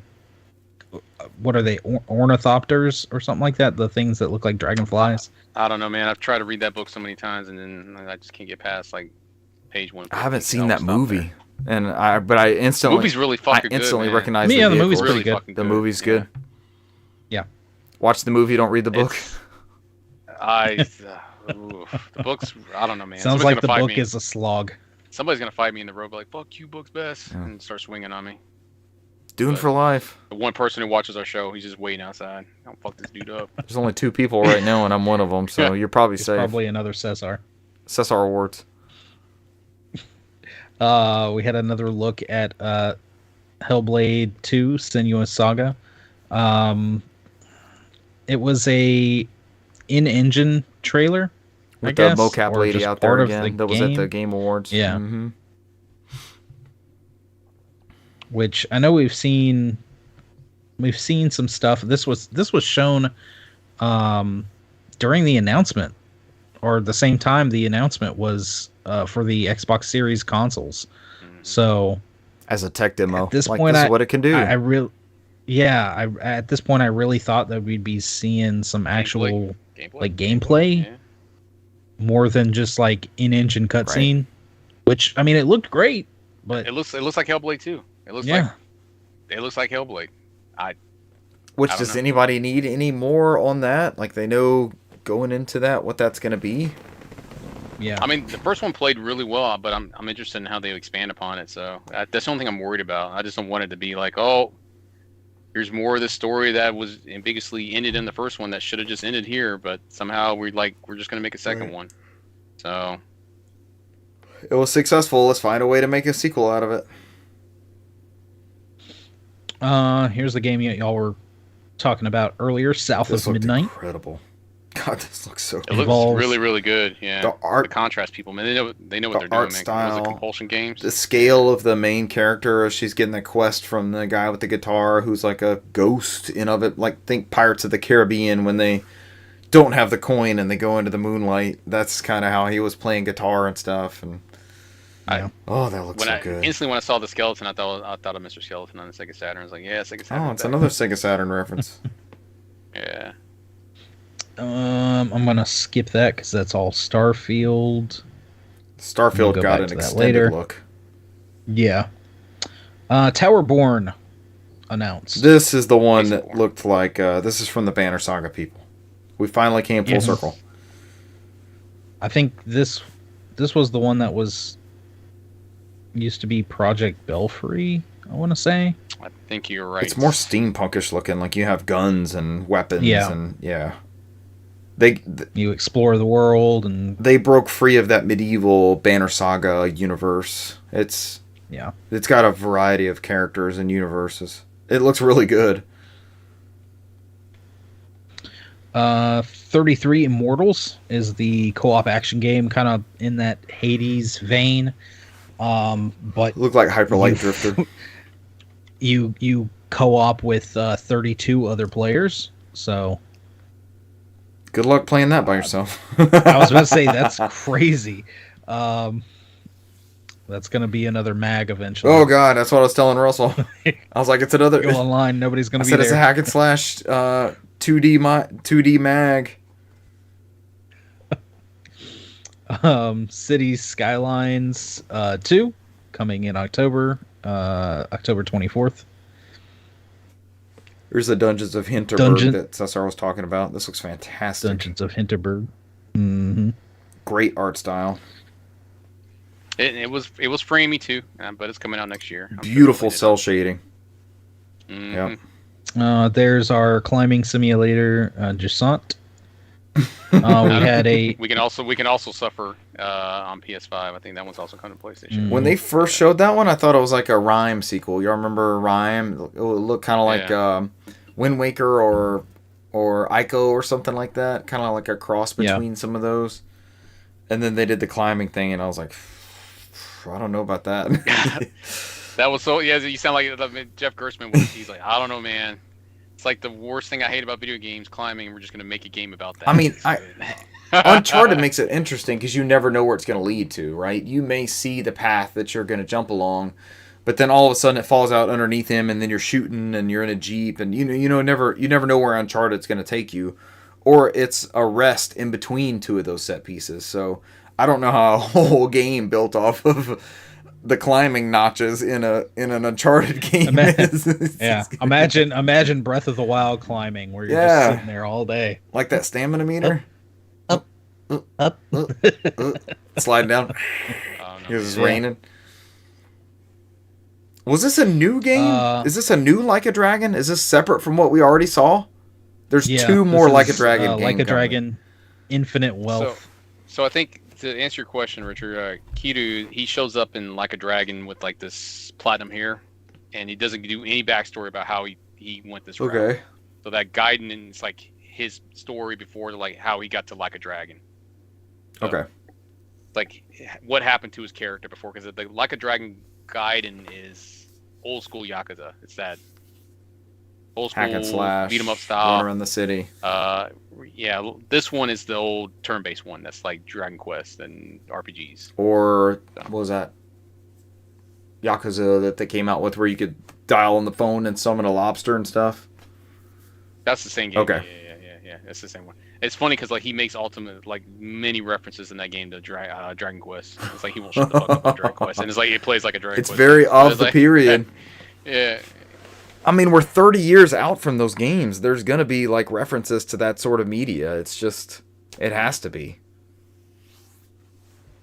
Or to that point. That was a pretty funny trailer, that Like a Dragon trailer. Yes, it was. A new game from the Persona series. A brand new game from the creators of Persona. Cesar, what'd you think about this one? Metaphor. I think you're a resident Persona fan. Fantasio. It looks like Shin Megami Tyson with the Persona flair. It did. I'm big on the fantasy aspect, but I think Hashino was making this for a long ass time. So it's like, because he stepped away from Persona after 5, and he made that new Studio Zero here. Okay. And they were making a new game, and their first announcement of that new game, which is coming out pretty quick next year, 2024, right, Brant? And they said, yes. Yeah. I don't see a date on this blog post. When in 2024, but it's still sometime in 2024.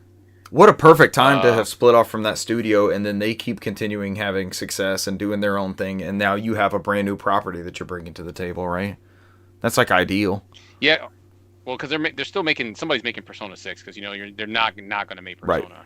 So like it's just not, he's just not doing it anymore. So, but it's a big get for like it's a big it's a big RPG for Xbox. So which tends to JRPGs tend to skip that console. So, is this only there? This is only an Xbox game?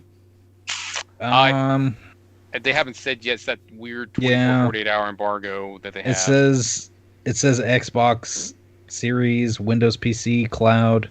Right. Of course, this it's is going to be on Xbox blog. Day They're not going to say PS5, PS4.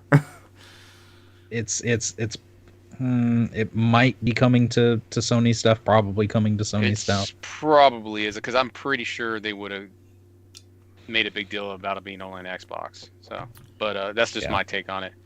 But I'm looking at Gematsu, and it says it will launch in 2024. So,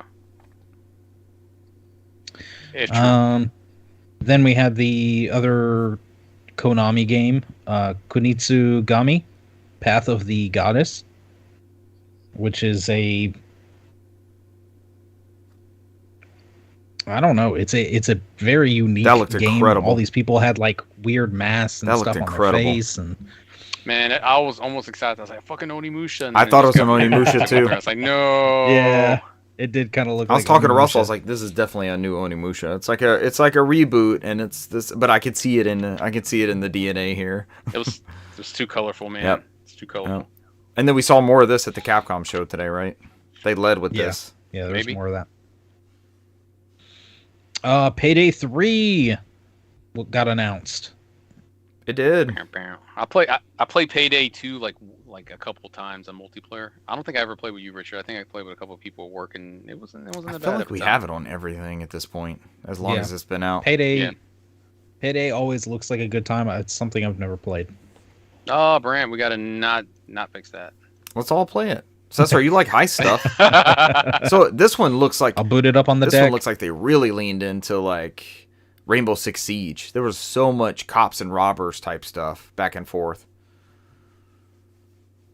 It looked good though. I mean, I can immediately tell it's Payday with like the robber masks and stuff. It's that whole aesthetic where it's the heist thing. So you have somebody comes in and has cops and try to stop the robbers in there, and it's like it's all about how you lay out the bank and everything, how you get out of it, so you can lay traps and stuff like that. It's a lot of different variety in there. That's all it is. So, this article has next the worst kept secrets of this show, Persona 3 Reload. Oh God, Brand, did you see that somebody was posting they were looking for social media people for Atlas?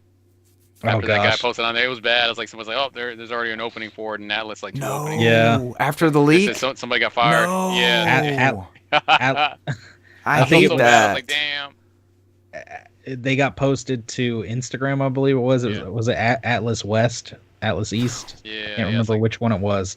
But that dude must have got fired because it's like those jobs just open. No. Yeah, they posted the full trailers of Persona 3 Reload and Persona 5 Tactica. What is Tactica? Like right after the game. Yeah, Awards. I saw the chibi art style and stuff, and I could tell it's the Persona 5 characters. It's Fire Emblem or like Final Fantasy Tactics. Cool. Okay. It's tactics based. But it's Persona characters. So until they do Dance All Night, Persona 5 Dance All Night. Yeah. Dancing All Night, maybe. There's already a Persona 5 dancing game. Oh, there is? My bad. There's 3, 4, and 5. Yeah, those are the dancing Persona games. 5 Q, Q2. That's what it looked like. That Tactics looked like something that would have came out on the 3DS. On the 3DS, for sure. It wouldn't surprise me if it started as a 3DS game, and then once they were like, "Yeah, we're not going to do that anymore." Yeah, that's not a thing. It's not a thing, Atlas. Don't make 3DS games anymore. It's fine. We'll just take our games and put it on Nintendo Switch and Steam. Star Wars Outlaws. Chronologically, it was the third game we saw. Was it the third or second the second? Or third? I want to say it was the second. So. It looked good. Fable, South of Midnight, and then Outlaws, I believe. Yep. Yeah. Okay. Yeah. It's from friend of the show, Russell's favorite studio. Massive, the Division people. Experienced the first ever open world Star Wars game. Is it? Wow, I guess it is. Star Wars open world, the first ever open world. Brent's Jedi Survivor that he spent so much time on. Jedi Survivor. Open world, so. It's pretty linear. Star Wars Outlaws, set between the events of The Empire Strikes Back and Return of the Jedi, because we saw a frozen Han Solo in there.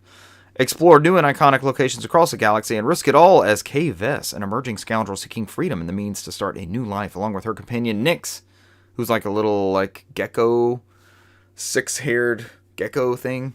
He was real cool looking. It's like a reject gremlin. Yep.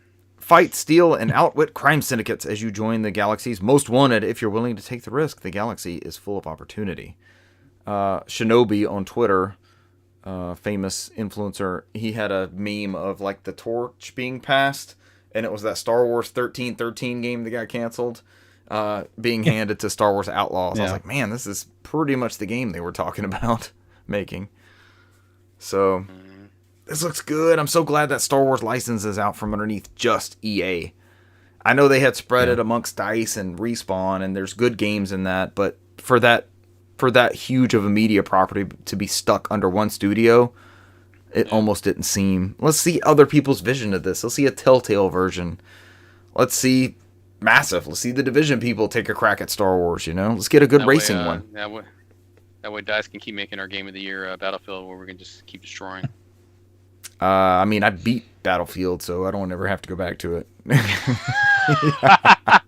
I keep ordering copies, and I was like, I never have to beat this game, but I'm glad I have it. Went out on top, undefeated. Nobody can ever say that about any other game ever. I logged into that game with my friend. We beat it. We never died, and then we. I don't know, man. We could probably say the same thing about Fortnite. I haven't played Fortnite since we won. No, I lost a couple Fortnite rounds before the. I don't know, before the penultimate victory royale, where they completely carried us and we didn't do jack shit. People were building them around. I'm like, what the fuck's happening? I don't know what this game's about. Stairs going up. I'm like, what the fuck? It was so chaotic.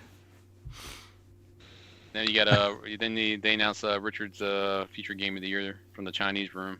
Still Waits the Deep, which is another. If they follow the same vein as the studio has always been, is Walking Simulator City. So that's what it looked like. Who is the Chinese room? I couldn't figure it out when I was watching it. And Dear Esther, everybody gone to the Rapture. That's like. It is a walking simulator. They do a specific time. Yeah, Amnesia, Machine for Pigs. They've only done like those. That's their aesthetic. Man. There's nothing wrong with it, but they're pretty good at it. Because that universe they created in this trailer looked incredibly immersive. It was awesome. Yeah, I think it says you're in the North Sea waters. All communications are cut off. All exits are gone. The only way to defeat the horror aboard is to face it. You rush to escape the terrifying, strange entity that besieges the rig. It's aware of you and it needs you. It's weird. Made a very sexual rig. Climb, hide, and swim through the tight warping corridors in the storm. Flash iron decks. You sure this is not a romance novel? Search for your crew and help them survive. Someone's trapped in the galley. Holy shit, there's a lot going on. Another needs you to restore the power, and then something strange has happened to your pain in the ass boss. Through it all, you just pray to hear your daughter's voice one last time. I'm there. I'm like, all right, I can only help one person at a time. So sorry, you skipped the first paragraph. It's way more sensual. Thick, dark, and perilous. This is a few of my favorite things. Oh my gosh. I'm in for this game. This is an erotic thriller. Well, I loved the part where Phil Spencer came out and talked about how they're ramping up production on Xbox consoles, and he said, we've heard you want more storage options, and then they proceeded to announce the Xbox Series S in carbon black with a 1 terabyte storage. The Black Series S looks good. Brand was on BestBuy.com just refreshing. It's like, time to pre-order, bitch. It's my time to get in. Let's go. This is I was holding out for. Black and 1 terabyte. Exactly what I want. A all digital console with 1 terabyte where it's almost immediately filled up with Warzone as soon as you install Warzone. Don't start killing it. I got the 512 model. At least I paid $200 for it. Yeah, we can't even fucking run Warzone on ours, man. Shit. It's not big enough to do Warzone on there? Barely. I think you have on that 512. Dedicated Warzone box. They had to, because we're gonna fucking buy Activision for the Call of Duty Classic, Microsoft Classic, so we need to have something that can install the 1 terabyte, get that Warzone in there. Yeah, it's a good looking kit, but I don't know that I'm not gonna rush out and add that one to my collection. It's good if you don't have one. $349 for a 1 terabyte S is a good deal. If it's mispriced at $199 or less. If it's mispriced at $199 or less. Yeah, if I get back into. Hey man, it's like what you said, Richard. Man, that's a Warzone box, man. That's a Halo Master Chief Collection box. So I got to thinking about this because Russell and I actually played some like side by side Warzone. Was it yesterday? Shit, it might have been yesterday. And I had recently watched because he told me it seems slower to him on the One X versus the Series X he's used to playing on. And I watched a couple of videos on the One X versus the Series S, and the One X actually has a couple of advantages. It doesn't load as fast, but there's certain things that it actually does better than the Series S on Warzone specifically. So I was like, I looked at that and I decided not to get mine out of the box. So that's why you're still playing on the One X over there. But it's it's great. You can sync a new controller to that One X. So he's playing with like one of my kids took my other controller. So I've got the green, like the Volt green one that still has the share button and all that stuff. So I mean, you just add the new controller to that older platform, and we played. We actually got a dub out of that round. that was one of our one more rounds, and we ended up winning that one. He is intrigued by these next two accessories, the two Starfield accessories, because I was showing him that Xbox wireless headset. Cesar, didn't you end up getting that one? Yeah, I really like that headset. That's my daily driver for Xbox. And then I use the PlayStation dedicated one for that console. I guess I got suckered into the console specific ones. I haven't fired up my Series X in a long time. Or same. Yes, so I've mostly been doing everything on PC or PS5. So I guess if I put Warzone in another device, I wouldn't be playing my Series X either. It's come to that.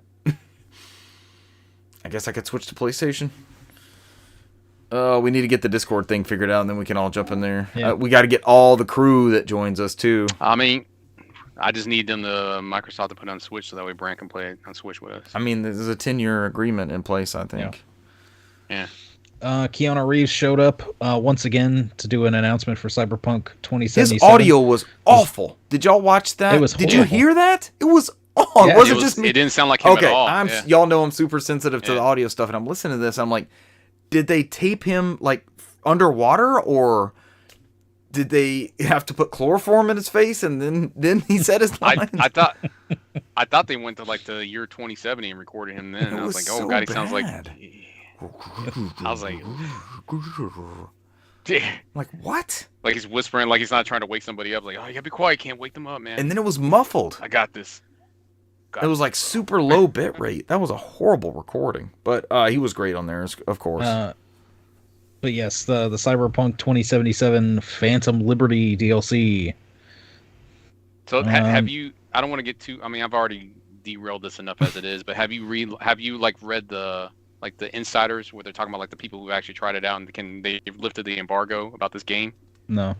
So like Susie Hunter, I follow her on there, and you may know her, Brant. She does a lot of Capcom stuff. Yeah.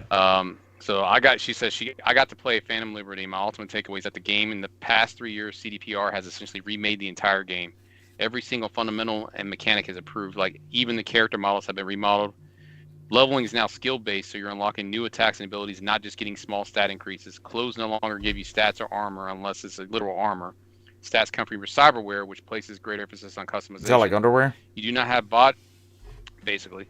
You do not have a body limit, so you can chrome out too much. You can't chrome out too much without taking an HP decrease. You do have a body limit, which makes you actually think about how you customize yourself.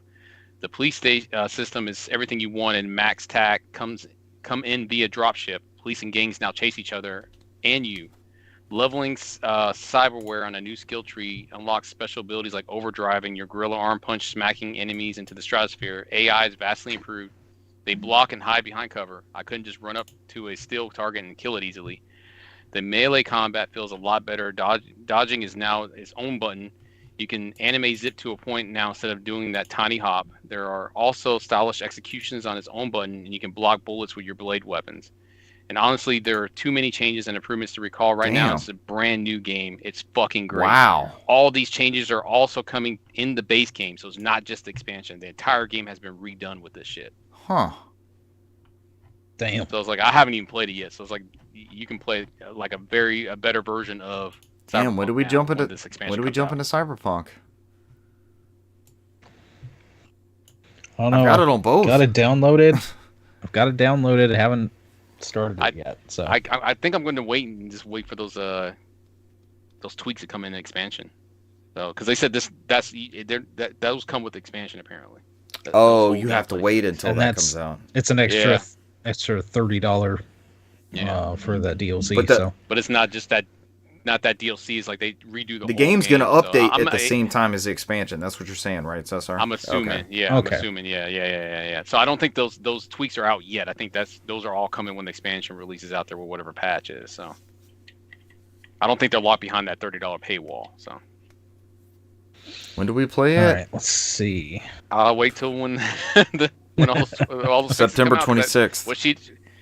What she described was actually like I would play that. Because the trailer looked excellent.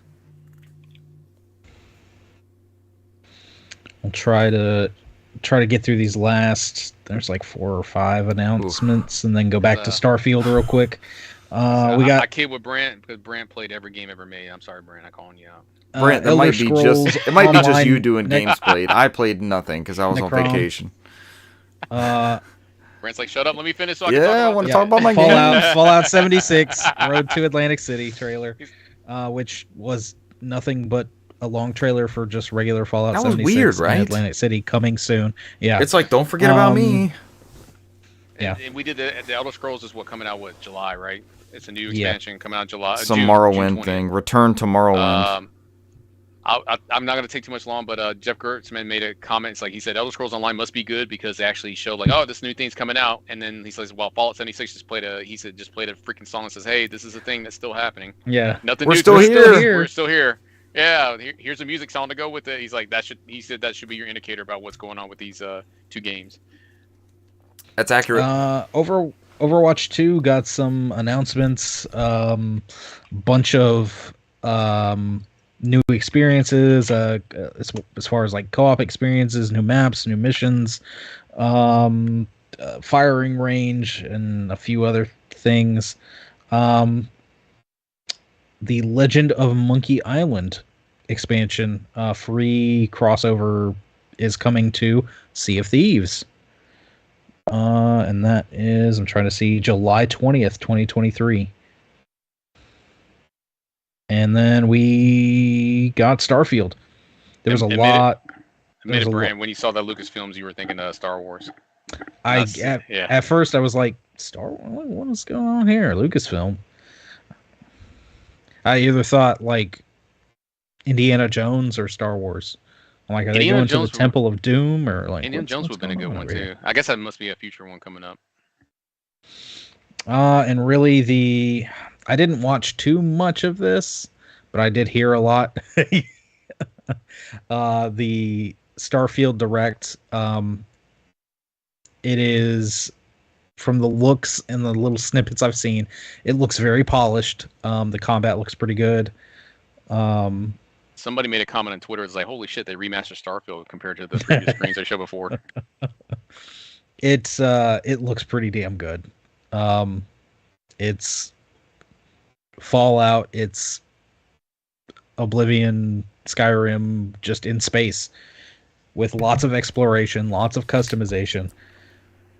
It's one of those that I'm pulling Cesar and Richard. I'm not really looking too much into it because I'll play it when it comes out and I'll experience it then. I'm done looking at it too. What Phil Spencer said on there, he's like, this is probably one of their most polished games. He said he had faith that it can come out today and it will still be less buggy than whatever they've released before. So whether you believe that or not, I have no idea. But I said hopefully to Russell when we were watching, because this got delayed. It was supposed to come out a year ago. And I'm like, maybe they're doing the Tears of the Kingdom playbook where the game was set. Everything's done. Everything's charted. Everything's mapped. Everything's laid out story-wise and dialogue-wise. They're just polishing and doing bugs from here on out. And I just told Brand, like, somebody had made a comment on Twitter, like Starfield looks like a fucking remastered game. It's like they remastered Starfield because they were showing like previous screens and then walking in town and they show like the same screens and what it is now. They say it's a completely different looking game. I think the only caveat that started this whole fucking nuclear meltdown online is just 4K 30 frames per second console locked. Yeah, I did see that. It's a 30 frames per second. It's a 30 frames per second lock, because then you have this divide on these people who I don't know, man. He's more than 30 frames. The only thing that's not going to be locked is PC, but I think they said it didn't hit 60. Yeah, I was about to say people. If you're really wanting to hit 60 frames, you're going to be surprised at the hardware that you're going to need to run that game. Mine just met the maximum requirement. I was like, I'm at the point where I have to upgrade my fucking graphics card. Mine just hits the maximum where I can hit of almost 60. So I'm right fucking there with my graphics card. Donate your PC. I'm going to have to at some point. But yeah, I ended up just buying it on PC. So is it going to come to Steam Deck? Is there going to be a playable version on Steam Deck, you think? I mean, it depends on how it's optimized. I mean, they were able to get the Skyrim and all those other ones on there, so you would hope, right? But it just all depends on if that's their priority right now. That's a game changer for me. He'll play on the ROG, probably. Mm-hmm. But as much as Phil Spencer has proclaimed he loved his ROG and his Steam Deck, I wouldn't be surprised at something he at some point wants to get it on there. So don't cut out those potential sales, right? Hey, man. You get a cut from it either way, right? So, yeah, he in the follow-up interview, I think that was today, he was like, they don't want PC to be another platform for to try to mirror Xbox, like just be an extension of their sales. He wants it to be day one eventually, so he don't care where you play those games. So I'm like Brant, I didn't watch any of this Starfield, whatever the fuck you call it, Starfield Direct. Even though a lot of people were making fun of Phil Spencer about and there's one more thing, which was the Starfield Direct. It was, which we already knew was coming. Why make that a thing? They were hoping it was going to be so it's something else. So dumb. I mean, him and his Hexen shirt, which I think he wanted Hexen to be one more thing, but they don't own Activision yet. So Russell and I did watch it, and the watch thing was cool. Like did y'all watch the? I watched the Zero. Okay. No. Zero. There's a 0 minutes. There's a collector's edition. There's a SKU with a watch where stuff. the watch is like second screen integration.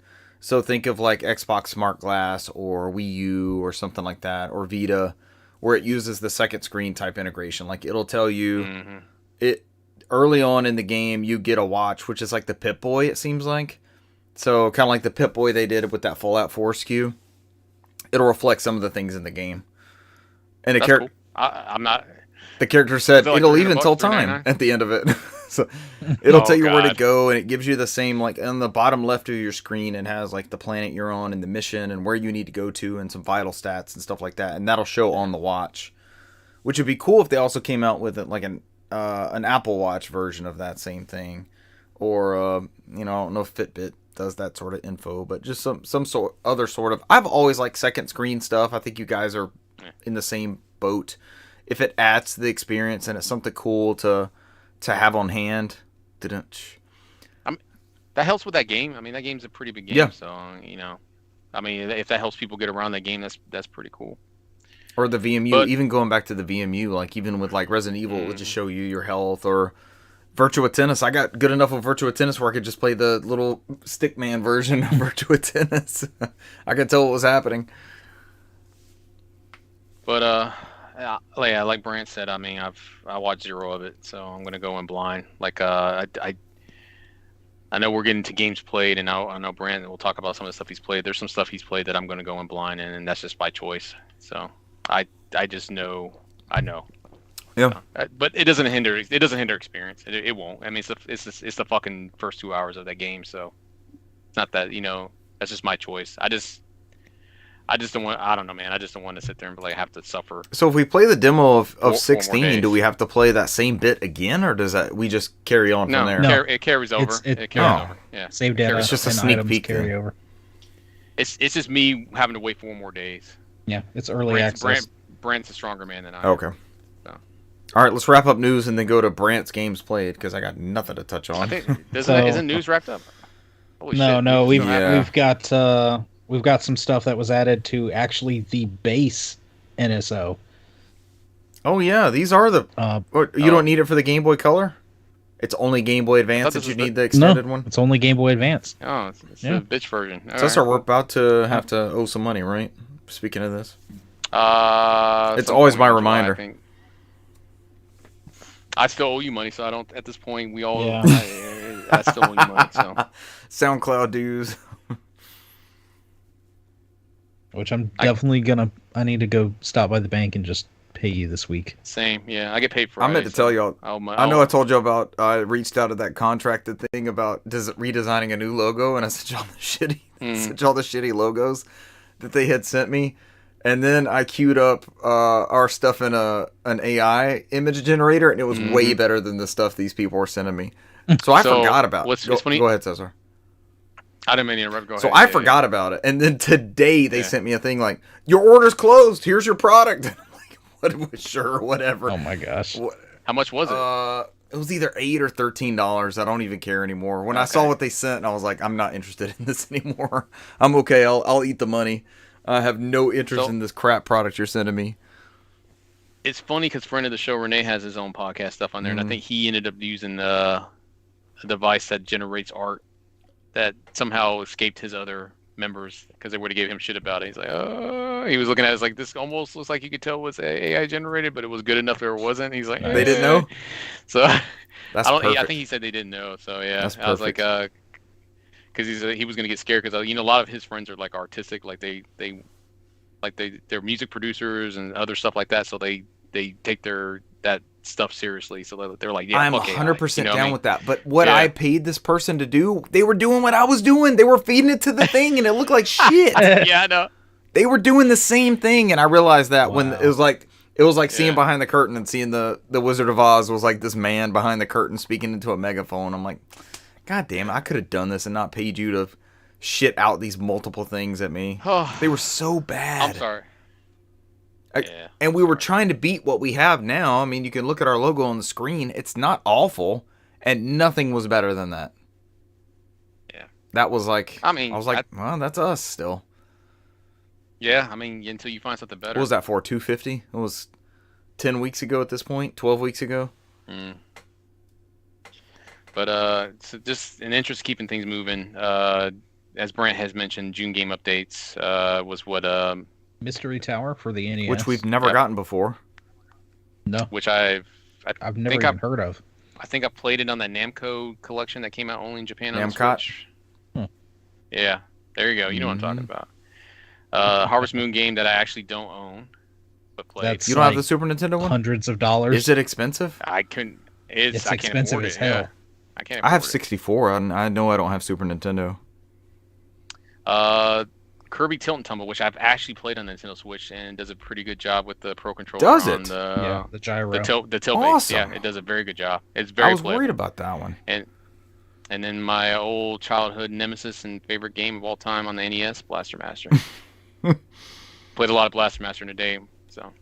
Oh my God, you guys weren't kidding. Here's a cartridge for $400. Here's a cartridge for $600 for Harvest Moon. That is. Yeah. Here's a repro for $19.89. I think I would go with the repro if I had to have a hard copy. And there is one bit of extremely important information which was not in the news, but I feel it extremely important to this podcast and everything else to go over. Are you retiring? Oh God, Brant, what are you about to tell us? Croc is getting an HD remake. I wasn't ready for that. Is that official? Yeah, it came. It came from somebody doing some kind of article on Croc or something like that. The guy's doing it like a crypto guy, right? Yeah, and then it's a crypto bro. I think he says he knows who owns the IP, right? And then he just came out and said, "Fuck it, we're doing it's it." finally in development. James Batchelor posted this tweet.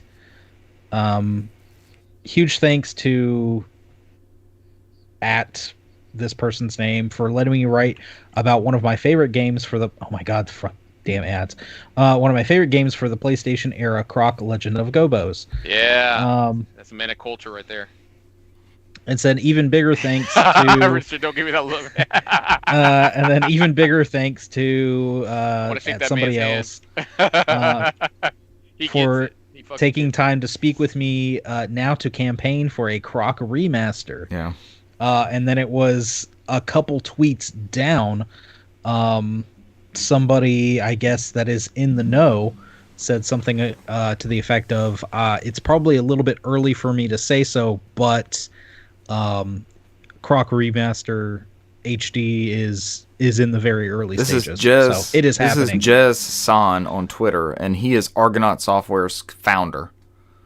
And he says, quote, I have news, but it's a little premature to announce it. A Croc HD has started early development, June 6th. Fucking go. You guys made it happen. So I don't know how. Me and Sis are foaming at the mouth to play brand new Croc Legend. Yeah.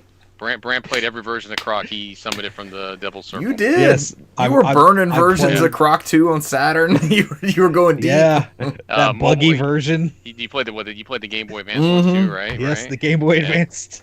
Yeah, which are actually not bad. Little 2D side scrollers. Have you broken down your Croc seance table, or you still left it up until it's official? The shrine stays up until we. The Croc shrine stays up until I purchase the game. Until it's in your hand. Whose show would that have been in? Well, it says early development, so that'll be next summer. It technically it was made by Argonaut. It was Fox. Fox Interactive, I think. Fox but Interactive. That's in the days when everybody had a mascot. Crash and Spyro was like Universal, the Mark Cerny platforms. But technically, it would still be owned by Fox, so they are now owned by Disney. So, which is licensing every fucking thing out there. So yes, John Drake, except for Simpsons Hit and Run, which Brand's still waiting for. I'll play it on my Steam Deck. Hey man, it's gonna happen one day. They're gonna come out there like, oh, if they do Simpsons Arcade, man, I'll be so happy. Yeah. Speaking of Steam Deck, I still cannot figure out where that emulator is looking for the BIOS. I look at that folder and I have no clue where it's coming from. It's labeled BIOS, man. You're looking at. But where I put the BIOS, it's still there. Nothing has changed. But all of a sudden, it's redirected to another folder, and I cannot get the default Emu Deck thing to point where it's supposed to. I hate it. Sounds like you need a friend of the show, Brant, who probably will see you before I hate it. I want to donate my Steam Deck. Show you where to point. It's dead to me. I can't play PS2 games. I don't know. I'm annoyed. I'm extremely annoyed. I gave it a wash today. I reset the install and everything. I'm pissed. I'm just gonna have to delete everything. I can do it for you, man. Or Brant can do it for you. One of us can. I can't figure out where it's at. It should be simple. I have no clue where that folder's at, and I cannot drive there in Linux. I cannot get to it. I have no clue where it's at. It's pointing to the right place. Why did you decide to look for somewhere else for the BIOS? I don't know. I played this before. I didn't change anything. Now it's looking for somewhere else. I don't get it. I hate it. I'm like, this is why I don't emulate stuff. This is why I have a room full of old shit, so I don't have to ever deal with this, and I can just plug the thing into the thing and it works. Yeah, that's fair. That's me. That's me. I've never had luck with emulation. It always blows up in my face. Every time. My Raspberry Pi corrupted its image or something. Dead. I have no Raspberry Pi. This always happens to me. If I try to cheat the system and do something else, I get hosed. If I play by the rules and I buy the hardware and I buy the shit, I have a way to play it somehow. That's my rant. My rant's over. You're done? You use your TED Talk over? Mm-hmm. I know it's something simple. I can't find it, and my time is limited, so it's like, I want to spend my time playing games. I don't want to spend my time hunting this bullshit down. Now you just need to yell at Sony to just fucking make everything backwards compatible. At Jim Ryan. No, I mentioned this a couple weeks ago, and I think I just need to fully reset everything and just start fresh and download everything again. And it sucks to have to do it, but I guess it's what I have to do to figure out what's gone wrong there. Because I thought I could do a clean install of Emu Deck and put all that stuff back on there, and it's still directing to the wrong place. I did a la carte, and then I don't know if that's why it's easier for me. I didn't do any of that. Because I did the Emu Deck like the. Was it Brain? You know what's called the retro? Fuck, what's it called? that you can download on there. It's Retro RetroArch? Arch. Yeah, RetroArch. So I did it on PC, and I did like a la carte on Steam Deck, and I have more trouble fucking setting up the all-in-one on PC than I did on the Steam Deck doing a la carte. I was like, this is such a fucking nightmare because I was like, it will like my fucking RetroArch on PC will not, for whatever reason, let me play Wii games without attaching a fucking Wiimote. And it's like I can fucking do it all day long on Steam Deck with just the built-in controller, but on fucking this PC right here, it's like, nope, you can't play The Last Story, a game that has controller support, until you plug in a fucking Wiimote so we can talk to it. I'm like, this is bullshit. So I was like, after that, I just went a la carte because it's like that fucking all-in-one stuff I never had any luck with. So I think Brant's the only person I've known that like got his going without any. One of my hypotheses, and I'm sure there's somebody yelling at the podcast saying, "You fool!" I think I have some sort of EmuDeck and RetroArch cross thing going, and I think that's fucking it up somehow. I don't know for sure. It could be. Yeah, it could be. I think somehow, and I don't know what I would have done to do that. I've only run EmuDeck in that desktop mode, and that's what I tried to like wipe and reinstall. And somewhere in passing that install between card and local storage, it totally hosed it, and it's just not been right since then. Yeah. And it's just, I'm just trying to play Final Fantasy X International, and I may just say fuck it and get the Steam version and be done with it. Do a quick Google search, because somebody else is probably running the same issue. Can't find BIOS. That's what I'm finding. Can't find BIOS. And then I look in that emulator folder, and I look in BIOS, and there's the PS2 BIOS right there. I should be good, and it's just not working. I don't know, man. You know, this is me and emulation. This is my history with emulation. We're bitching about cutting corners to stuff that fucking companies make us do to play their games. Also true. So, I don't know. I'm like, Richard, you just want to play fucking international versions. Like, why can't they just fucking put this shit somewhere? I own it. Pay $10, or just pop the disc in somewhere so you can fucking play it. Sure. But you know what? Whatever. I own multiple copies of this game across 20 years at this point, and there's a rumor of a remake of that game. I just want to beat that game one day, at last. That was like, I've only beaten that game once, and that was in the year of our Lord 2002, and I have not beaten it again since. So, I beat it like, that was like the first RPG I beat right after graduating high school, so that's why I remember it fondly. So, core memories. But, all right, are we on games played? Because I'll be quick. Yes. I didn't play that much. All right, so I don't know. You want to go first, Richard?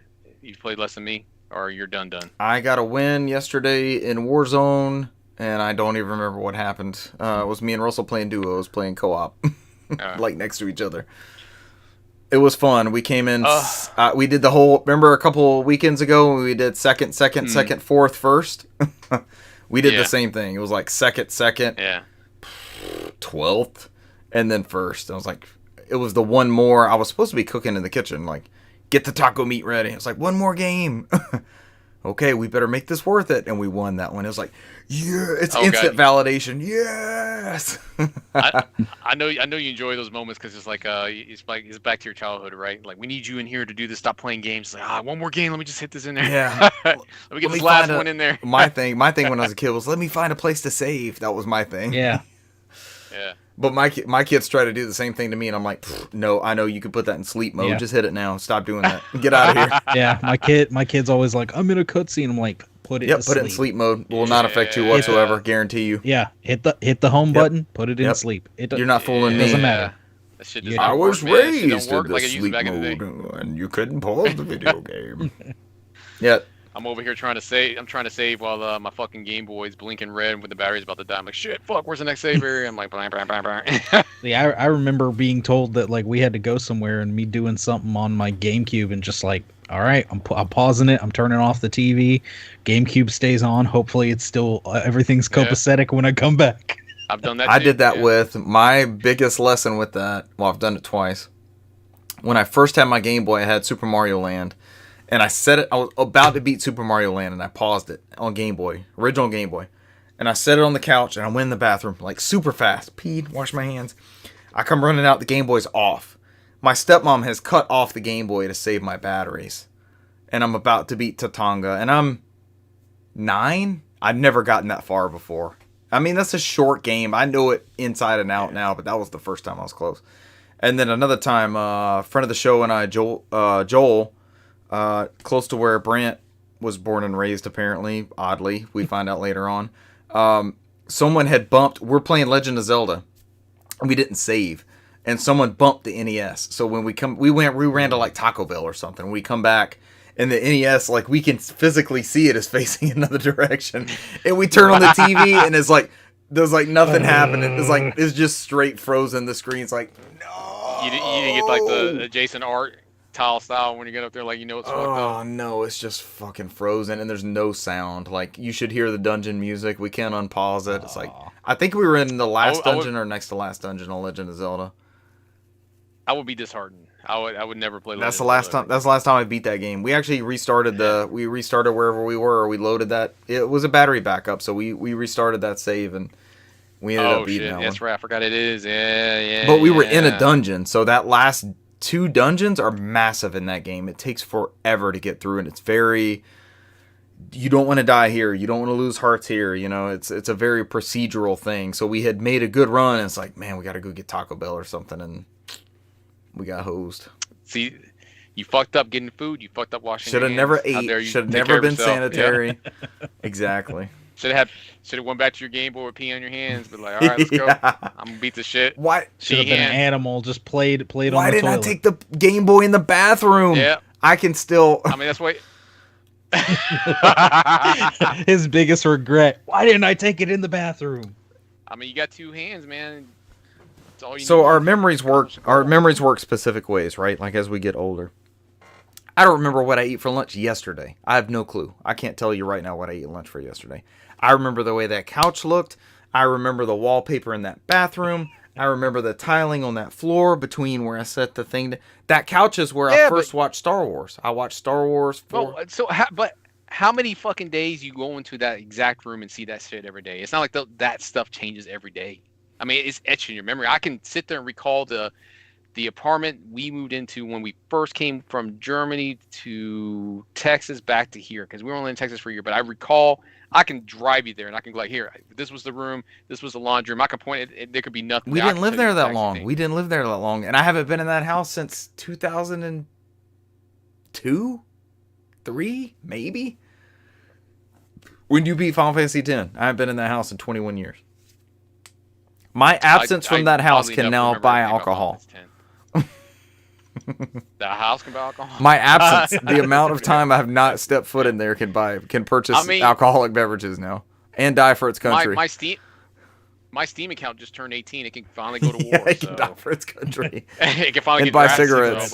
Someone told me cigarettes is 21 now. Cigarettes is 21. Cigarettes is 21 now. Yep. Cigarettes is 21. Yep. What about vapes? What about Naughty Mags? Where are Naughty Mags at? Are they 18 or are they 21 now? Are they a thing I think still? I still think it's 18. So like you have to do that 70 show bullshit, and you have to go into Canada to buy alcohol. But I think it's still 18 for alcohol. Yeah. Where were we in Games Played? I have no clue how we derailed to this. You talked about you didn't play much. You did Warzone, and you did your dub with one last game, and you had to make taco meat. And I just remember taco meat. And then I took a fully updated Steam Deck. I took a PSP with like 16 curated games, and I took Tears of the Kingdom on vacation, and I played absolute nothing, which is probably how it should have gone. Yes. Yeah, if you played any of those things and where you were at, you were having a shit. Why did I take so much though? I was like, I was down here agonizing over what PSP games to take. You see my book bag. You're talking to the man who takes way too much just in case for the 5 minutes of free time. I pulled a Cesar. I legit pulled a Cesar, and I had no free time. I mean, whoever would have hit up your trailer and stole all that shit would have been made alpha millionaires. They would have been happy. I would have been happy taking that shit from somebody. But that's it for you, sir? Yes, sir. All right. Me, I mentioned it earlier. I got a bunch of 2s and 4s, and then finally a first place before a friend of the show, Russell, joined us Saturday night, which I apologize, Richard. By the time I got out of the car, I saw your text, but I figured you were already asleep. I fever dream passed out. You and Renee got a duels win? Yeah. I recorded the video. I can send I'm impressed. it was funny because like it was only one other person, so the guy was up there. I was like, Renee, fuck with him. And he's like, I think he downed Renee, and he was just sitting there trying to punch him to death. And I Renee was the distraction. Fucking sideways. Yeah, I was in there from sideways like this idiot. It was like he's like that guy's like, I'm just gonna punch him to death. There was a couple in there with Russell in there where Russell died, and I got behind people that killed Russell, and I just beat the shit out of Melee. The fucking and they were pissed at me. He's like, you fucking ass. You can hear him. You can hear him yelling at you. Because like I wiped out a whole team just beating them to death. I was like, I didn't shoot one weapon, a gun at them. So I beat them all to death. Didn't somebody yell at you the other night like, bitch, you can't even shoot. They killed you. You killed. It was some lady, so you can't shoot worth a shit. And I'm like, she's swimming in the water as I shoot her in the back. I'm like, whatever. And you killed them. Like, I didn't even say anything. You killed her. She's like, you can't even shoot. I didn't say anything. I was just like, whatever, man, you're dead. Yeah, I was like, because she's sitting there like this, like doggy paddling in the water. I'm like, oh Lord. But yeah, I played some Warzone. Like I said, with Russell and Renee. After Russell joined us, we never got close again. It was second place all day long. He's killing you. 1 in the morning. Yeah. I did play maybe 4 or 5 hours of Diablo 4. Got into the second city, Kiovashad, which is the first area where you can kind of start. You start getting like the fucking shops and everything, and it's still early in the story because it's like you or your character that you created is lost in this snowstorm, and he ends up in a Korbach, which is like a small village that like have some weird shit going on, and they're like, oh yeah, blah blah blah, like these people gone missing and everything, and you go out into this woods and you find this church and you kill this demon, and then they poison you with like these blood lilies or blood flowers, and they try to kill you and sacrifice you to a demon. They all work for the demon, and then you find out like they were all like in cahoots with Lilith. I'm still so tempted to get this game. I want this game so bad I can't stand it. Which is the main, I guess, villain in this game. So it's like you, after you eat the blood lilies, you like blood flowers, you can kind of like see these visions of like what's going on.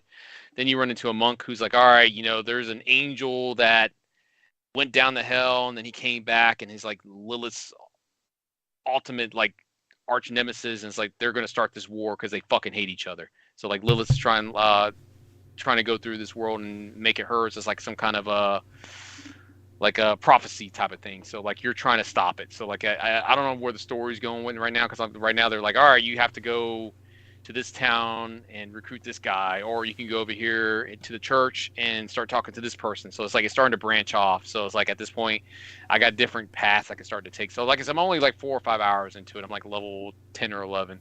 I didn't want to get too far just in case Richard wanted to jump in, because I don't think when you start going online they kind of stagger you to somebody similar in the levels. So like if I get too far away, I don't think you'll be able to join me. But I'm so tempted. I just can't. I can't pull the trigger. I can't tell you yes or no. It's expensive. Yeah. I mean, and then like if you look at the reviews for the physical copies, they're like 2 out of 5 because they're like, there's not a fucking thing on this disc. You told me it was just an unlock key, but I also saw it's in Target's buy 2 get 1. So if I could find something, it's also that's part of your. If I could find, or I just order 3 and cancel it before it ships and get 1 maybe, but. You will get. I think that still works where you order 3, cancel 2, and then it still gives you the price for the third of it. Outside of that, I put like maybe 4 or 5 hours in Street Fighter 6. I've been having a lot of fun with that one. That one's pretty fucking good. When the game starts out, I haven't done any of the World Tour shit where you did the whole avatar creation. I've only done the arcade mode in the very beginning where you boot up and it's like, hey, there's. As Richard alluded to earlier in the show, there's 2 different play styles. You have the fucking classic. You have modern, which is their Smash Brothers take, which is like you use like 4 buttons, but you have less moves you can use out of that whole plethora. So it's like it's only like certain specialty moves you can use. It's like you can't use everything this character has. And then you have a mixture of the 2, which is kind of like I didn't try any of those. So it's like the training mode kind of lets you sit there and like, hey, this is going to take 7 minutes, and it kind of like forces you to go through and try which one you want. I just kept it on classic because that's just the way I'm used to doing it. The only character I've beaten the game with and played the most is with Kimberly, which is she's like a ninja. She's really, really good. I like her a lot. What's a ninja class give you? I mean, she uses like these spray cans, like she does graffiti, and she uses them like as Like she uses them kind of like smoke bombs and stuff like that. And so it's like you have these her preference is like she uses kind of like Chun-Li, where she's very strong on the lower body. So like her kicks are devastating. So and like the ground attack things.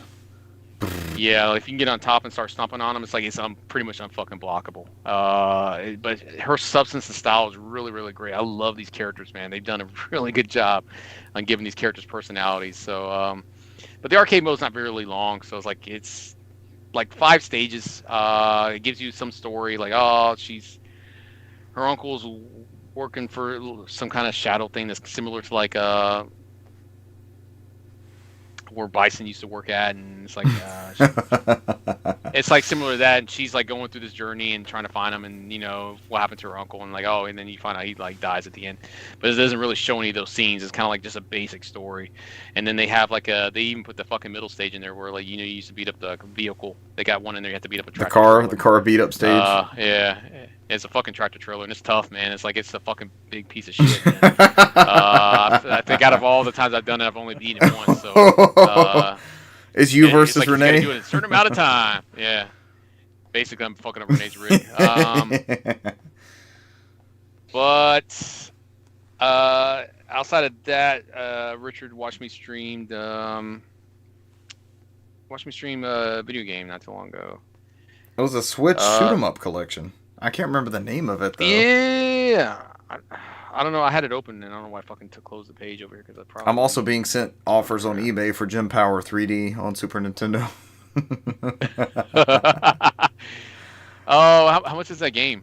They want like 18 for it, but I know I have it on my Wii, so it's like, am I paying $18 for this? I'll get it somewhere. That or it's like I showed you. It's like they got a modern version where you can play. It's on the Evercade. That game it's on the Evercade. Yeah, on the Evercade too. Yeah. You're right. I forgot. I did check it. I have it on there. Yeah. So it's a Terraneto. It's a shoot 'em up collection, Terraneto collection, which is like a. It's just shoot 'em ups. Like I think there's 4 of them on there. So one looks like a Master System game where you're doing like a tank that goes around, and it shows you like a map grid system. And then we streamed this for about an hour right before I started fucking around and started doing like these other games at the very end. I won't talk about the other games because I don't want to be here all night because we still got to get those shoot 'em ups were awesome. What is this collection available on? I think it's only on Switch. Only Switch. These all look good. Yeah. So like the very first game that came out was like it looks like a Master System game. You have like this little tank in a good way. You shoot. Yeah. Right. It looks pretty good. And then you have the map system up top, and it looks kind of like a Metal Gear. Like the background looks like Metal Gear. It reminds me of what Metal Gear would look like on the NES. And it shows like these red dots, and you have to like destroy these things that are producing tanks, and then you fight the boss of the level. And like each one gets vividly difficult. So like the first one's on the ground, and you just go to the areas, and it's like has different rollers and stuff that are trying to crush you and destroy you. And I think the second stage is where I stopped, right, Richard? Where you're flying on a plane, and you have to go on this grid and not fall off the plane and shit. I think that's the one I stopped on. The next one up was a PC CD-ROM game, which was like it looks like a Airwolf, where it's just like some kind of plane with a helicopter, and it had weird angles as you turn. So it's like you get different diagonal shots as you go through there, and that's how it kind of does it on there for it. Like if Xevious let you go 45 degrees to the left and 45 degrees to the right, sort of thing. Right.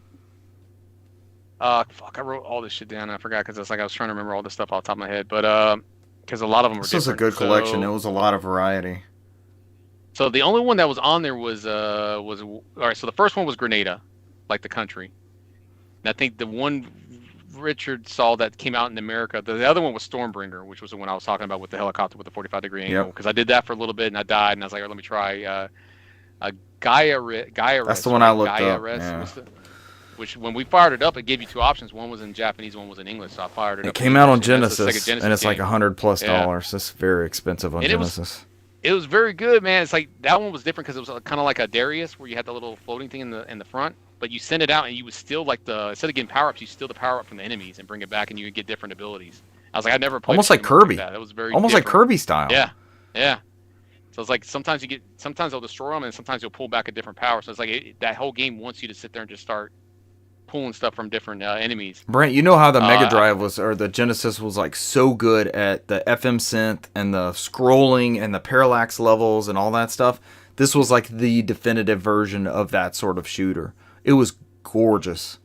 It was like straight up Genesis. The music was good too, man. Yeah. I thoroughly enjoyed watching this stream. I wanted to get on there and support, and I'll be honest, sometimes I fire up our streams and I just set it to the side so I know that we're getting a count. Hey, nothing wrong but with that. I was in on this one. When I was able to, I was watching this one and checking out the footage. This game was good. And I think the last one was the only one I thought was kind of slow. Was the TurboGrafx CD-ROM, which was the Psych Storm, it looked cool because it looks like that. Looks like Mothra. Like you had these ships that would sit there and level up because I like these alien beings, and you would go like New Hong Kong City or something like that. But the levels were so long, and the special was Mothra, and it seems like when you were about to die, you would turn into the special. I didn't understand how the special worked. Constantly. It just seemed like it never felt like I had like any skin in the game. Like, was that phrasing I had on there? It's like I'm just going through. Brent, he would be about to die, like his health would be down to the bottom, and then it's like the ship like turns into Mothra and is like unstoppable. It's like throwing out all these missiles. nothing can fuck me up, and then I go back to normal, and then I get hit again. I turn into Mothra, and I'm like, and it's like the boss is called Green Gabul. Yeah. So it's like at the end, it's like they had the bad English. It's like you shoot it down, Green Gabul, mission complete. The Mothra shooter. Yeah. I streamed that for about an hour, and I think towards the end of it, just to get our hour, I did some random games, like I think Richard was looking at me playing Marvel Land, which never came out over here in Arcade Archives because they didn't want to fuck with the Marvel trademark, which is like you going through an amusement park just getting shit. And then I played some Gmo games, which is kind of like cell phone games that came out in Japan only. So some of those look really good. That they emulated those. Like I think the one I think I spent the longest was the Cave Shooter, which was like a shoot 'em up, which is like you going through like a boss mode where you just try to outlast the level where you're already maxed out on like all your specials and you're just shooting constantly. You're just kind of like, it's just a whole thing. I think the only thing that got Richard was like it was the same fucking song over and over again. It's like it looped around so many times. I was over that tune, man. I turned I wish I could turn the game audio down and keep you on. That was the thing. Yeah. Brent, these were feature phone games, so like in between Snake and like Doodle Jump, these were the flip phones that had like you would start getting the movie tie-ins, or here's Castlevania, but for a feature phone, it would be these type titles, but it was like original stuff. And this one played like, I called it Gunstar Heroes. It was a very primitive, like not a whole lot of stuff going on. And it was like, what, a young lady in a shopping mall or something? Like, what was she? She was shooting these things. Oh, yeah, it was like something 120%. I think it's alcohol or something like 120%. She's like going around and she's shooting like these tomato heads and she's throwing like these pineapple bombs. And it's like, it's very weird because like you're doing it on the cell phone where they have you having that circular pad. So it's like you trying to go to a diagonal D-pad is tough because it's like I'm aiming kind of weird and it's not registering properly. So it's like my arms going around like this. So it's like it's probably better on the analog stick. I don't know why they do it on the analog stick. It's probably better emulated on there. Brant, think of like Game Boy Color where we started getting these NES and Super Nintendo games, but it was like it was heavily zoomed in because you didn't have the resolution to like scale these sprites in that field of that resolution, and it was that sort of.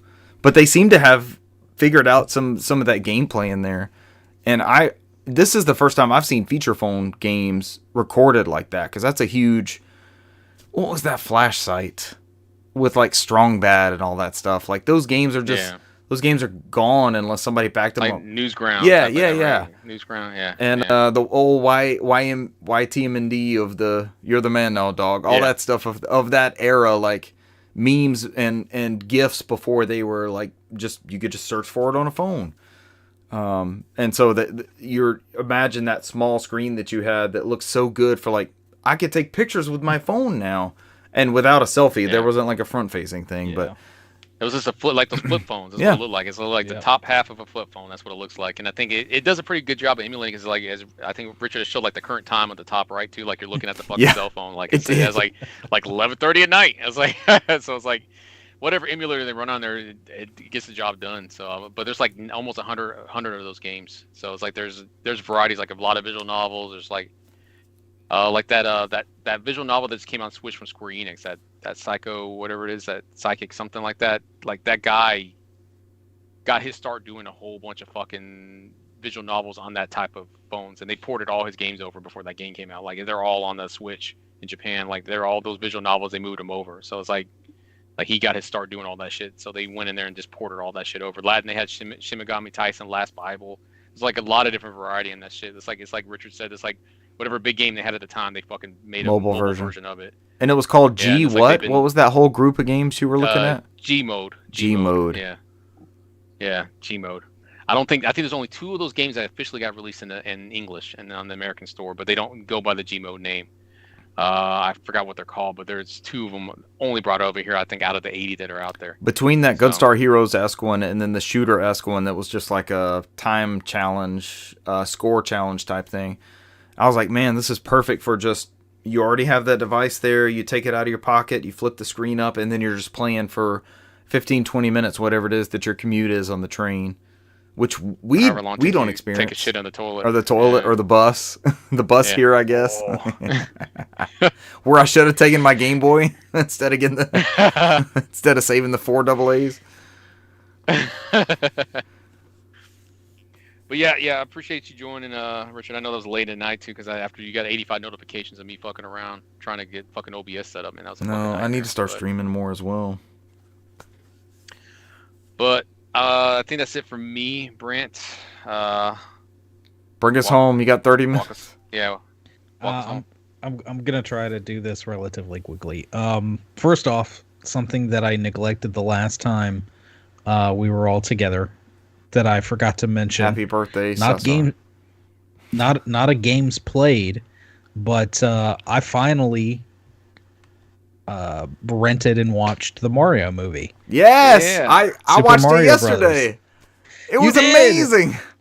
Cannot recommend it. It's enough. So much fun. Perfect. And what's funny is I still have not seen it yet.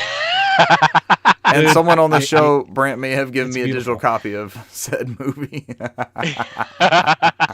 It's There's great so movie. many little Easter eggs. Highly recommend. Chris Pratt is perfect. I never heard Chris Pratt. I just heard Mario.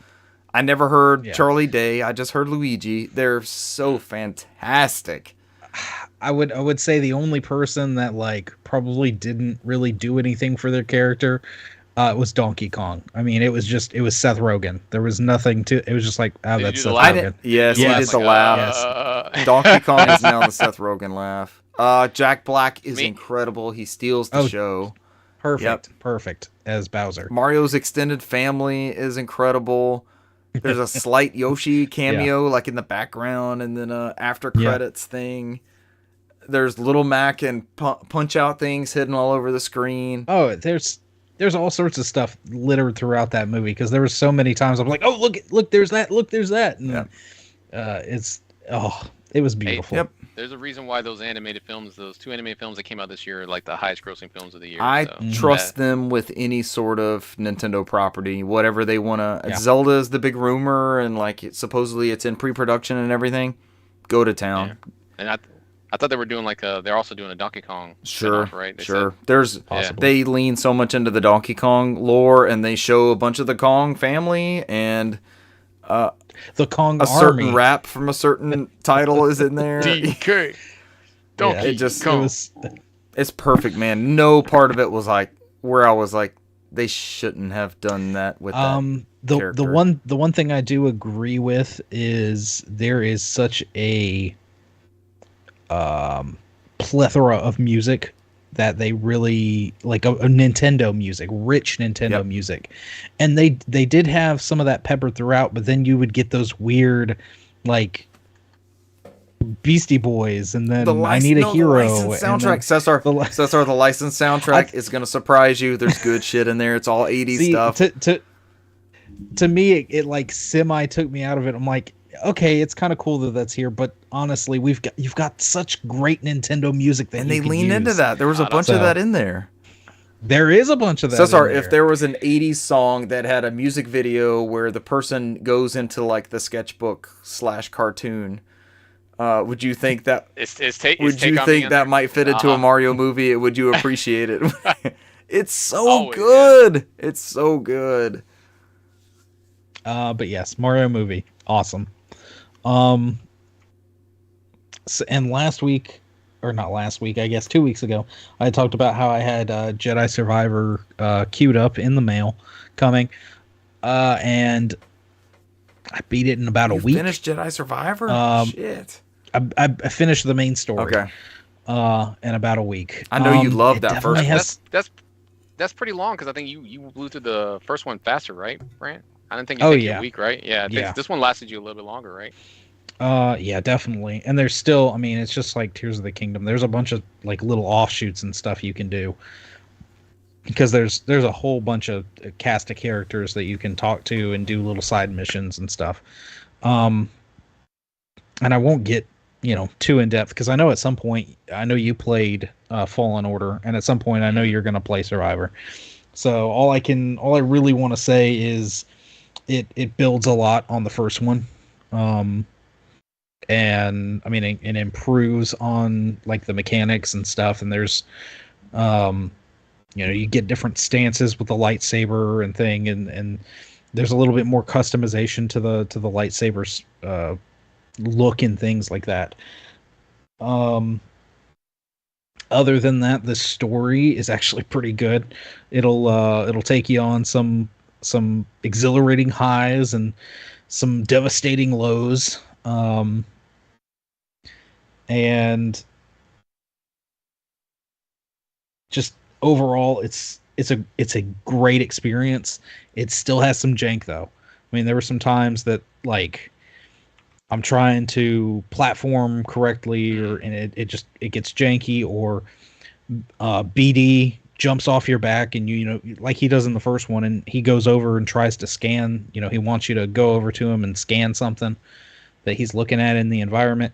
He does that too, but there were several times where he'd go over and be looking at something and hopping up and down, and I'd go over there and he's beep booping, and the prompt doesn't come up, and I have to like walk backward, walk forward, walk to the left, walk to the right, kind of like go diagonal. Okay, walk all the way away from it, come back to it, and sometimes the prompt will come up, sometimes it wouldn't. I think I had that issue with the first game too. Sometimes, not often, but I remember where I had to like hand hold it, like, what the fuck do you want? Like, he's over here barking at me like a dog. Like, all right, buddy, come on. And it's the platforming. It is like you were talking about, people saying it's a very Uncharted-esque Star Wars game. It is. It's got that kind of platforming in there. And sometimes it's not like super apparent. There were times I was like looking around. I'm like, okay, where am I supposed to fucking go over here? And then finally figure it out. But I had a good time with it. Brant, would you spend $70 on that game? Yeah, I would. All right, that's all we needed to hear. After that, I was kind of looking for something to play. I was thinking about maybe getting into the Pixel remasters. Oh, my Switch copy came in while I was out. But I'm excited. Nice.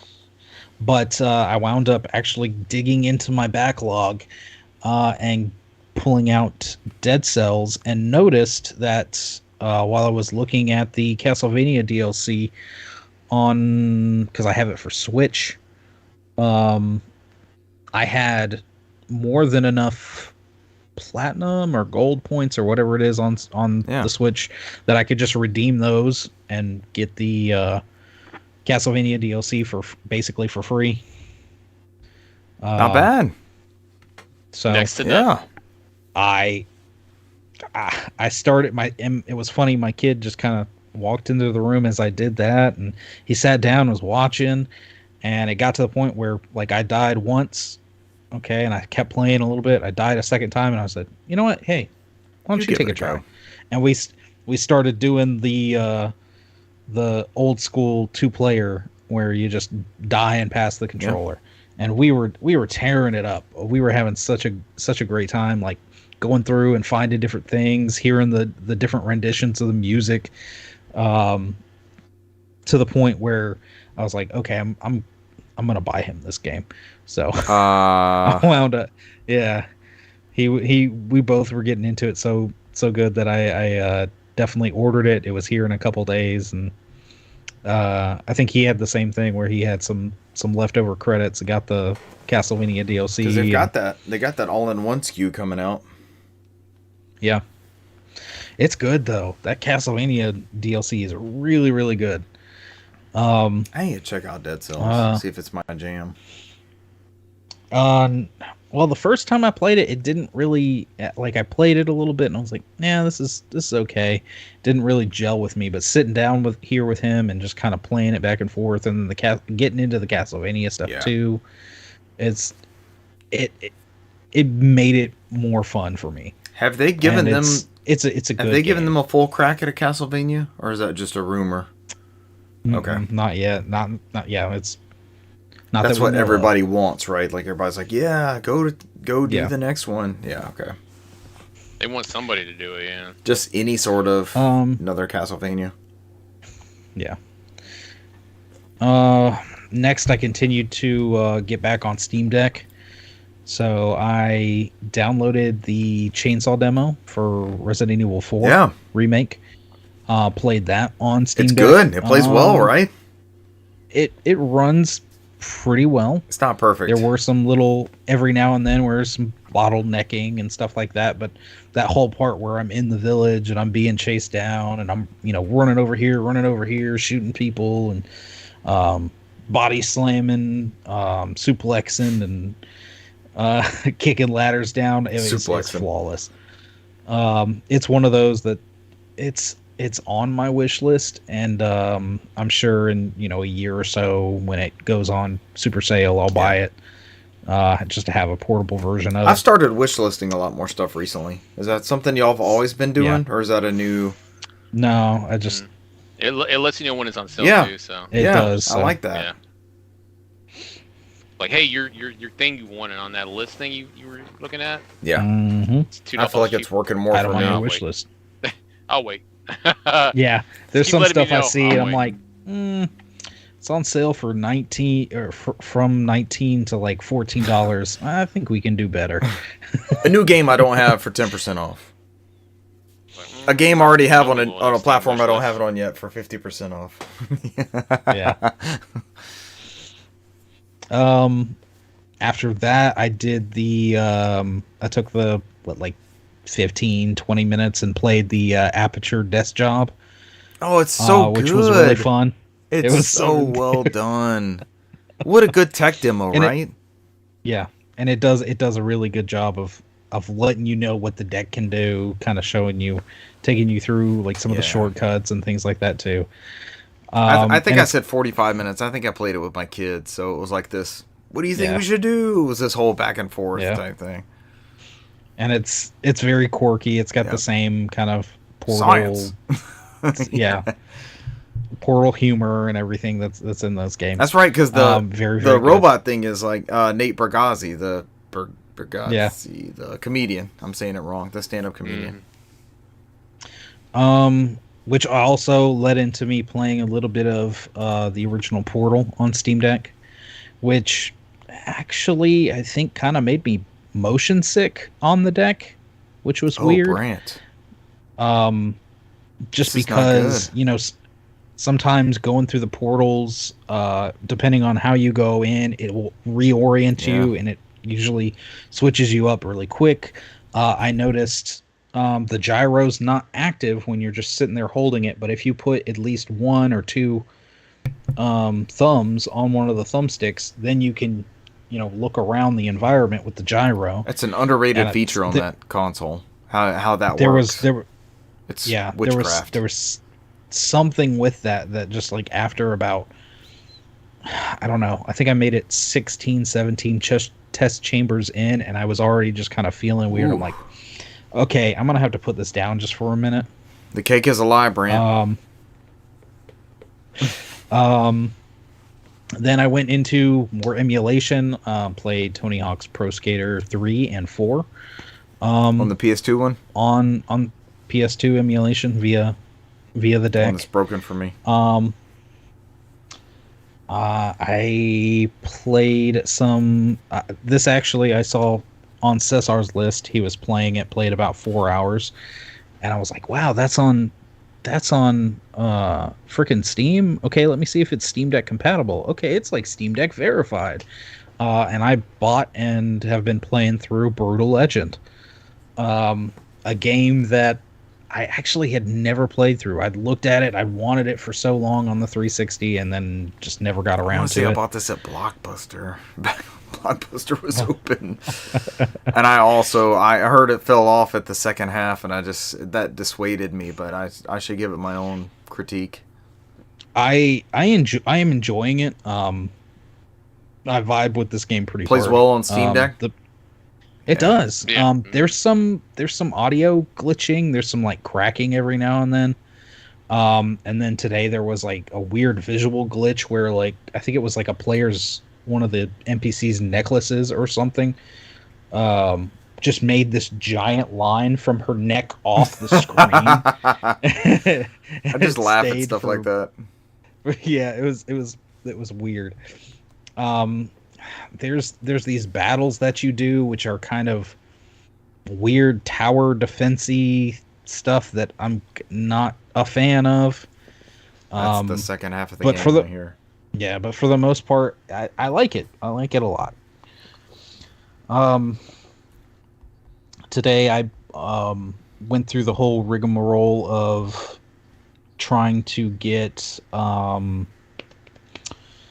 Theft Auto 5 running on the deck.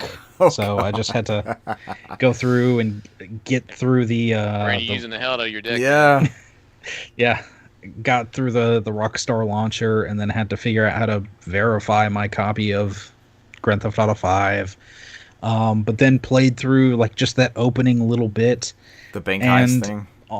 Yeah, on there, it definitely looked how I remembered it on like PlayStation 3.